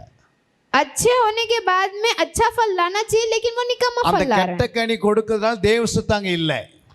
निकम्मा फल मतलब बुरा फल लाने की वजह से परमेश्वर की इच्छा उनके अंदर पूरी नहीं हो रही है। அதனால தான் இயேசு அக்கிரம் செய்யக்காரன்றாரு. इसलिए यीशु मसीह उनको बोल रहे हैं, हे कुकर्म करने वालों, அப்ப நல்ல கனி கொடுத்தால் अगर अच्छा फल लाएंगे तो அங்கே உங்களை அறியேன்னு சொல்ல மாட்டாரு. यीशु मसीह वहां जाके ऐसा नहीं बोलेगा मैं तुम्हें नहीं जानता அப்போ हूं। ஆண்டவருடைய விருப்பம் என்ன? प्रभु की इच्छा क्या है? இந்த கனி கொடுக்கிற ஜீவன் நமக்குள்ள வரணும்ன்றாரு.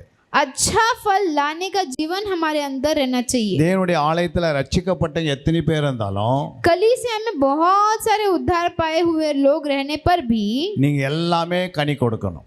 सबके सब अच्छा फल देना चाहिए, எல்லாருக்குள்ளேயும் அன்பு இருக்கணும், सबके अंदर प्रेम रहना चाहिए, எல்லாருக்குள்ளேயும் சந்தோஷம் இருக்கணும், सबके अंदर खुशी रहना चाहिए, எல்லாருக்குள்ளேயும் சமாதானமா இருக்கணும், सबके अंदर शांति रहना चाहिए, எல்லாருக்குள்ளேயும் நீடிய பொறுமை இருக்கணும், सबके अंदर सहनशीलता होनी चाहिए, எல்லாருக்குள்ளேயும் விசுவாசம் இருக்கணும், सबके अंदर विश्वास रहना चाहिए, எல்லாருக்குள்ளேயும் இச்சை அடக்கம் இருக்கணும், सबके अंदर संयम रहना चाहिए, எல்லாருக்குள்ளேயும் என்ன இருக்கணும், सबके अंदर क्या रहना चाहिए, தயவு இருக்கணும், दया रहना चाहिए, அந்த 9 கனி இருக்கணும். 9 आत्मिक फल रहना चाहिए. ஒரு நல்ல மரம் கனி கொடுக்குதுன்னு வச்சுங்க, अभी समझिए एक अच्छा पेड़ अच्छा फल दे रहा है, ஒரு மாமரம், एक आम का पेड़ அது ருசிகரமான மாம்பழம், बहुत बहुत मीठा वाला आम दे रहा है, समझिए, அது மரம் ஃபுல்லா மாம்பழத்தினால தொங்கி கொண்டிருக்கிறது. समझिए पूरा पेड़ पूरा फल से भरा हुआ है. அந்த வீட்டாரு ஊருக்கு எங்கன்னா போக முடியுமா? वो घर का मालिक कई गांव जा सकता है अगर पूरे पेड़ में पीला कलर का आम है मीठा वाला, बहुत सारा है. ஸ்வீட். அந்த மரத்தை விட்டுட்டு அந்த வீட்டுக்காரர் வெளியே போயிடுவாங்களா? போக மாட்டாங்களா? वो घर का मालिक रहेगा कि गांव जा सकता है क्या? वो போக மாட்டாங்க. उसका मन ही नहीं रहेगा, वो जा ही नहीं सकता. அது ரொம்ப சுகந்த வாசனை வீசுகிறது. उसमें से बहुत सुंदर स्मेल आएगी. அப்போ அந்த மரத்திலேருந்து வரவங்களாம் அந்த மரத்துக்கிட்ட வந்து நிற்பாங்களா, நிற்க மாட்டாங்களா? बहुत सारे लोग आजू बाजू देखते रहेंगे ना उस पेड़ को. எல்லா பறவைகளும் அங்கே வருமா வராதா? आजू बाजू पूरा पक्षी भी आएगी. அல்லேலூயா. हालेलुया. அப்போ நல்ல கனி கொடுக்குற இடத்துல தானாகவே வாசனை வீச ஆரம்பிக்கும். जब अंदर अच्छा फल रहेगा उसका सुगंध हर जगह जाएगा. அப்போ அந்த அந்த அந்த பழத்தை சுவைப்பதற்கு அநேக நம்ம தேடி வருவாங்க. और उसका सुगंध आने के बाद में बहुत लोग खुद ही आएंगे पास में. வருவாங்களா வர மாட்டாங்களா? सच है कि नहीं? आएंगे ना. அதே மாதிரி நீங்கள் ஆவிக்குரிய கனி கொடுத்தீங்கன்னா वैसे ही आत्मिक फल अगर तुम दोगे உங்களை தேடி நிறைய பேர் வருவாங்க. बहुत लोग आजू बाजू आ जाएंगे, तुम्हें ढूंढ कर आएंगे. அல்லேலூயா. हालेलुया. நம்மகிட்ட ஆவியின் கனி இல்லை அப்படின்னா, आत्मिक फल अगर नहीं रहेंगे तो நம்மகிட்ட அன்பே இல்லை. प्रेम ही नहीं है. सोचो ஒரு புருஷனுக்கிட்ட அன்பு இல்லை அப்படின்னா एक पति के अंदर प्रेम ही नहीं है तो தானாகவே மனைவி வீட்டு விட்டு ஓடுருவாங்க. खुद ही पत्नी छोड़ के भाग जाएगी. ஓடலாம் ஓட மாட்டாங்களா? छोड़ के भागेगी नहीं भागेगी? நாமா बताइए. அன்பில்லாத ஒரு கணவர்கிட்ட மனைவி இருப்பாங்களா, இருக்க மாட்டாங்களா? एक पति के पास बिल्कुल ही प्रेम नहीं है तो पति रह सकेगी क्या? पत्नी रह सकेगी क्या? उसके पास नहीं रह पाएगी. நம்முடைய இயேசு हमारे यीशु அன்பாகவே இருந்தார். वो प्रेमी प्रभु है. அப்போ அன்பாக இருந்த இயேசு கிறிஸ்து प्रेमी प्रभु यीशु मसीह के पास மணவாட்டியை நேசிக்கிறார். दुल्हन प्रेम करेगी तो எனக்கு ஒரு நல்ல மணவாட்டி இந்த ஆலயத்தில் இருக்கிறாள் தேடி கண்டுபிடிப்பார். यीशु मसीह देखते रहता है कोई मुझे प्यार करने वाली कोई இங்க दुल्हन இருக்கிறவங்க मिलेगी क्या? யாருக்கிட்டே கனி இல்லைன்னா इसमें इधर जितने बैठे हैं किसी में अगर आत्मिक फल नहीं रहा तो ஆண்டு செலக்ட் பண்ணுவாரா நம்மள? यीशु मसीह सेलेक्ट करेगा क्या? चुनेगा क्या? எஸ்தருடைய காலகட்டத்தில் एस्तर के दिनों में 120 பெண்கள் நிற்கிறாங்க. बहुत सारी महिलाएं खड़ी थी. 120 பெண்கள் அழகாகவே இருக்கிறாங்க. जितनी वहां पे रानी के लिए आए थी सबके सब सुंदर थी. ஆனால் எஸ்தர் மட்டும் தான் செலக்ட் ஆகுறாங்க. लेकिन एस्तर को ही उस राजा ने क्यों चुना? எஸ்தருக்குள்ள அந்த சுகந்த வாசனை வெளியே வருது. क्योंकि उसके अंदर से एक ऐसा सुगंध बाहर आया. அதனால அந்த ராஜா செலக்ட் பண்றாரு எஸ்தரை மட்டும். इसीलिए बराबर उसने एस्तर को ही चुना. அல்லேலூயா. हालेलुया. மீதி எல்லாமே கட்டிக்கினார் அவரு. सबको उसने शादी किया क्या? वो राजा सबसे शादी किया क्या? नहीं.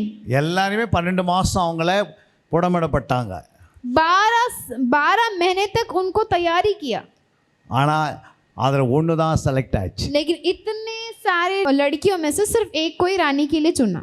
அந்த மாதிரி ஆண்டவர் நம்மளை செலக்ட் பண்ண ஒரு நாள் வரும். वैसे ही एक दिन यीशु मसीह चुनने के लिए एक समय आएगा. அப்போ நீங்கள் எல்லாம் கனி கொடுக்குறாருந்தா எல்லாரையும் செலக்ட் பண்ணுவார். अगर सब फल लाएंगे तो तुम्हें चुनेगा. இல்லை ஆண்டவரே நான் 1000 பிசாசை துரத்தனே. लेकिन हम बोलेंगे नहीं प्रभु मैंने तो 100 दुष्ट आत्मा को भगाया है. ஆண்டவர் சொல்லுவார், यीशु मसीह बोलेगा நீ துரத்துனது உண்மை, तूने भगाया तो सही ஆனால் உங்கள்கிட்ட கனி இல்லையே. लेकिन तेरे पास कोई फल नहीं है ना. 1000 பிசாசு ஓடி போச்சு. 100 दुष्ट आत्मा भाग गई. 1000 பிசாசு துரத்துன்னு இருக்குல்ல, जिसने 100 दुष्ट आत्मा भगाया उसके अंदर அவருக்குள்ள அன்பு இல்லை. एक प्रेम नहीं है, थोड़ा भी प्रेम नहीं है, அவர்கள் ஆவின் கனி இல்லை. उसके अंदर आत्मिक फल नहीं है. அப்போ ஆண்டவர் ஏற்றுப்பாரா? प्रभु कैसे ग्रहण करेगा? சொல்லுங்க. बताइए. அல்லேலூயா. हालेलुया.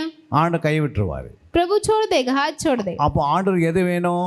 प्रभु को क्या चाहिए? கனி வேணும். आत्मिक फल चाहिए. அந்த கனி எப்படி உருவாகும்? वो फल कैसे उत्पन्न होगा? அதை குறித்து நாளைக்கு நான் உங்களுக்கு தெளிவாக சொல்லி தருவேன். इसके बारे में मैं कल गहराई से बताऊंगा. கனி எப்படி உருவாகுது? एक फल कैसे उत्पन्न होता है. கனி உருவாகலைன்னா अगर फल उत्पन्न नहीं हुआ तो நம்ம இன்னும் தேவ சித்தத்தை செய்யலை. अभी तक हम परमेश्वर की इच्छा में बढ़े ही नहीं. அல்லேலூயா. हालेलुया. ஆண்டவர் கேட்கறது என்னன்னா, என் சித்தத்தின்படி நீ செய்தாகணும். प्रभु क्या कहता है? मेरी इच्छा के अनुसार तुम्हें करना है. நான் சித்தம்லாம் செய்ய மாட்டேன் ஆண்டவரே. नहीं प्रभु, मैं कोई इच्छा नहीं நான் करूंगा. சர்ச்சுக்கு வருவேன், मैं चर्च में आऊंगा, நான் பாடுவேன், मैं अच्छा गीत गाऊंगा, உம்மை போற்றுவேன், मैं आपकी आराधना உன்னை करूंगा, மகிமைப்படுத்துவேன். मैं आपकी महिमा करूंगा. ஆனா என்கிட்ட கனி இல்லையே. लेकिन मेरे पास कोई आत्मिक फल नहीं है. அப்போ கனி தானே கேட்கிறார் ஆண்டவர். परमेश्वर तो तुमसे फल ही मांग रहा ना, बाकी तो नहीं मांग रहा. எனக்கு முழு பைபிளே தெரியும், मुझे पूरा बाइबल पता है, ஆனா கனி இல்லை. लेकिन फल नहीं है. முழு பைபிளே எனக்கு தெரியும், मुझे पूरा बाइबल पता है, ஆனா கனி இல்லைன்னா எப்படி போக முடியும்? लेकिन हमारे पास फल नहीं है तो स्वर्ग में कैसे जाएंगे? அப்போ ஆண்டவர் எதை எதிர்பார்க்கிறாரு? तो परमेश्वर क्या देख रहे हैं? கனியை எதிர்பார்க்கிறாரு. फल देख रहे हैं. கனி இருந்தா போதும். फल रहेगा तो स्वर्ग में जा सकते. கனி தானா வருவாது, फल खुद ही नहीं आएगा, கனி உருவாக்கப்பட வேண்டும். फल को उत्पन्न करना पड़ेगा. ஒரு விதை விதைக்கப்பட வேண்டும், एक बीज डालना पड़ेगा, அதை பாதுகாக்க வேண்டும், उसको रक्षा करना पड़ेगा, அதை தண்ணீர் பாய்ச்ச வேண்டும். उसको पानी डालना पड़ेगा. பல வருடங்கள் ஆகிறது, बहुत साल लगेगा, அப்புறம் தான் கனி வருகிறது. फिर बाद में ही फल आएगा. நீங்க ஞானஸ்நானம் எடுத்து உள்ள வந்த பிறகு உடனே முழு அன்பு உருவாகாது. 32वां लेके अंदर आते बराबर पूरा प्रेम नहीं आएगा. நீங்க வசனத்தை கேட்க கேட்க கேட்க जैसे तुम वचन को सुनोगे सुनोगे सुनोगे, உம்முடைய மேய்ப்பர் சொல்கிற வசனத்திலே நீங்கள் ரிசீவ் பண்ண பண்ண तुम्हारा चरवा जैसे जैसे तुम वचन बोलेंगे और जैसे जैसे तुम ग्रहण करोगे, அதை தியானிக்க தியானிக்க उसको ध्यान करते करते அழகா கனிகள் உருவாயிடும். सुंदर सुंदर फल आएंगे. நீங்க எக்ஸ்ட்ரா பணி செய்ய வேண்டியதில்லை. உங்கள் ஆலயத்துக்கு வரும்போது 1 hour 2 hour வீட்டில் நீங்கள் தியானம் பண்ணிங்கன்னா உட்காந்துங்க இந்த வசனத்தை மறுபடியும் மறுபடியும் பார்த்தீங்கன்னா இருந்தீங்கன்னா உங்கள் ஆவிக்குரிய ஜீவன் வளர்ந்துடும். एक्स्ट्रा कुछ करने की जरूरत नहीं है. जैसे वचन तुम सुनते हो उसी को अगर तुम ध्यान करोगे घर जाकर अभी तो वो आएंगे, बराबर आ जाएंगे. அப்போ உங்களுக்குள்ள வளர்ச்சி வந்துடும். फिर वो खुद ही उत्पन्न हो जाएंगे. ஆனால் நம்ம வசனத்தை கேட்குறோம், लेकिन कभी कभी हम वचन सुनते हैं, ஆனால் வீட்டில் போகிறதுக்கு மறந்துடுறோம். लेकिन वचन जैसे घर में जाते हैं और भूल जाते हैं, இங்கே எழுதினும் போகிறதில்ல, लिखते ही नहीं है, எதுவுமே செய்யறதில்ல. उसके लिए कुछ வெறுமையாக வரும், வெறுமையாகவே போகிறோம். खाली हाथ आते खाली हाथ जाते. அப்போ எப்படி கனி கொடுக்க முடியும்? तो फिर कैसे फल दे पाएंगे? உங்கள் இருதயத்தில் விதைக்கப்பட்ட வசனத்தை பிசாசு திருடிடுறான். जो भी वचन तुम्हारे अंदर जाता है शैतान लेके चोरी करके भाग जाता है. எத்தனை பேர் புரியுது இன்னைக்கு? कितने लोगों को समझ में आ रहा ஒரு கரங்களை தட்டி தேவநாமத்தை है? மகிமைப்படுத்தலாம். ताली बजा के परमेश्वर की महिमा ஒரு करेंगे. பாடலை பாடி அதுக்கு பிறகு சாட்சி. एक गीत गाऊंगा फिर बाद में गवाही बताऊंगा. உங்களுடைய சாட்சி என்னன்னு நீங்கள் தான் சொல்லணும். नहीं, एक गीत गाने के बाद गवाही बताना है. तुम्हारी गवाही तुम्हें बताना पड़ेगा. என் சிந்தனையை சிறைப்படுத்தும் இயேசுவே, நான் சிலுவை சுமந்து பின் செல்வே இயேசுவே, என் சிந்தனையை சிறைப்படுத்தும் இயேசுவே. சிலுவைதான் மேன்மை, சிலுவைதான் வாழ்வு, சிலுவை எல்லா ரட்சிப்பில்லையே, நமக்கு சிலுவை எல்லா ரட்சிப்பில்லையே. என் சிந்தனையை சிறைப்படுத்தும் இயேசுவே, நான் சிலுவை சுமந்து பின் செல்வேன் இயேசுவே, என் சிந்தனையை சிறைப்படுத்தும் இயேசுவே. உமக்கு நிந்தனைகள் அவமானமேனையா, நான் மகிமையோடு வாழ்ந்திடவே தானையா. நிந்தனைகள் அவமானமேனையா, நான் மகிமையோடு வாழ்ந்திடவே தானையா, நான் மகிமையோடு வாழ்ந்திட தானையா, நான் மகிமையோடு வாழ்ந்திடவே தானையா. என் சிந்தனையை சிறைப்படுத்தும் இயேசுவே, நான் சிலுவை சுமந்து பின் செல்வேன் இயேசுவே, என் சிந்தனையை சிறைப்படுத்தும் உம் கால்களிலே ஆணிகாயம் ஏனையா, நான் ஓடி ஓடி ஊழியம் செய்ய தானையா, நம் கால்களிலே ஆணிகாயம் ஏனையா, நான் ஓடி ஓடி ஊழியம் செய்ய தானையா, நான் ஓடி ஓடி ஊழியம் செய்ய தானையா, நான் ஓடி ஓடி ஊழியம் செய்ய தானையா, உன் சிந்தனைகள் சிறைப்படுத்தும் இயேசுவே, நான் சிலுவை சுமந்து பின் செல்வேன் இயேசுவே, என் சிந்தனையை சிறைப்படுத்தும் இயேசுவே, உன் கரங்களிலே ஆணிகாயம் ஏனையா, என் பரிசுத்த கரங்கள் உயர்த்தி உம்மை துதிக்க, உன் கரங்களிலே ஆணிகாயம் ஏனையா, என் பரிசுத்த கரங்கள் உயர்த்தி உம்மை துதிக்க, என் பரிசுத்த கரங்கள் உயர்த்தி உம்மை துதிக்க, என் பரிசுத்த கரங்கள் உயர்த்தி உம்மை துதிக்க, என் சிந்தனையை சிறைப்படுத்தும் இயேசுவே, நான் சிலுவை சுமந்து பின் செல்வேன் இயேசுவே, என் சிந்தனையை சிறைப்படுத்தும் இயேசுவே. அல்லேலூயா. உம் கால்களிலே ஆணிகாயம் ஏனையா, आपके पैर में बहुत सारे खीले लगे, நான் ஓடி ஓடி ஊழியம் செய்வதற்கு. उसके वजह से मैं दौड़ दौड़ के सेवा कर पा रहा हूँ। அல்லேலூயா. हालेलुया। உம் கரங்களில் ஆணிகாயம் ஏனையா, आपके हाथों में कीले लगे, நான் பரிசுத்த கரங்களை உயர்த்தி உம்மை துதிப்பதற்கு. और उसके वजह से आज मैं पवित्र हाथ उठाकर आपकी स्तुति कर पा रहा हूँ। உமக்கு நிந்தனைகள் அவமானம் ஏனையா, आपको निंदा और दुख हुआ, நான் மகிமையோடு வாழ்ந்திட தானையா, लेकिन मैं उस वजह से महिमा के कारण महिमा से मैं जी रहा हूँ। அல்லேலூயா. हालेलुया। சீக்கிரமா ஹிந்தியில இதை டிரான்ஸ்ஃபர் பண்ணி ஐயா அவர் பாடுவாங்க. जल्द से जल्द हम इसे हिंदी में ट्रांसलेट करके हम गाएंगे, குட் ஃப்ரைடேக்கு பாடுவாங்க. गुड फ्राइडे में हम गाएंगे। அல்லேலூயா. हालेलुया। எத்தனை பேர் உங்களுக்கு புரிஞ்சது? कितने लोग को समझ में आ रहा है? ஆவியானவர் நம்மோடு இடைப்பட்டார். पवित्र आत्मा हमारे साथ है। ஆவியான இல்லைன்னா நம்மளால் பேசவும் முடியாது, கேட்க முடியாது. पवित्र आत्मा नहीं तो हम सुन भी नहीं सकते और हम बोल भी नहीं सकते। அன்பிற்குரியவர்களே, சத்திய வேத ஆராய்ச்சி வித்யாசாலை தரிசன ஊழியம் 1. வடமாநிலத்தில் 300 திருச்சபைகளை உருவாக்குதல். 2. மாதம் ஒருமுறை எழுப்புதல் உருவாக்கும் எழுப்புதல் கூட்டம். 3. ஊழியர்கள், சபை தலைவர்கள், சுவிசேஷர்களுக்கென கருத்தரங்கு, அதாவது சத்திய வேத ஆராய்ச்சி நேரம். 4. டிவி ஊழியம். 5. பத்திரிகை ஊழியம். 6. CD DVD ஊழியம். 7. பவர் கேம்ப் அக்னி அபிஷேக முகாம். 8. உபதேச ஆராய்ச்சி கருத்தரங்கு ஊழியம். 9. நலிந்த குழந்தைகள் இல்லம். 10. 24 மணி நேர ஜெப மையம். 11. சத்திய தேவ ஆராய்ச்சி கல்லூரி. 12. சிறுவர்கள் உருவாக்கும் ஊழியம். 13. மருத்துவ முகாம். 14. ஜெயில் ஊழியம். 15. கைப்பிரதி ஊழியம். 16. கிராம ஊழியம். 17. மிஷனரியை உருவாக்கும் ஊழியம். 18. நன்றி துதி ஆராதனை கூட்டங்கள். 19. சமூக நலப்பணிகள் ஊழியம். 20. இன்டர்நெட் மூலமாக ஆன்லைன் படிப்புகள். இது விரைவில் வரவிருக்கின்றது. 21. தேவனுடைய வருகைக்கு ஆயத்தப்படுத்துதல். இதனுடைய நோக்கங்கள்: 1 கோடி சீடர்கள் உருவாகுதல், 1 கோடி ஜாமக்காரர்கள் உருவாகுதல், 1 கோடி யுத்த வீரர்கள் உருவாகுதல், 1 கோடி ஊழியர்கள் உருவாகுதல். தரிசனத்தை அவன் கண்டபோது அவர்களுக்கு சுவிசேஷத்தை அறிவிக்கும்படி கர்த்தர் எங்களை அழைத்தார். புறப்பட்டு போக பிரயத்தனம் பண்ணி. அப்போஸ்தலர் நடபடிகள் 16:10.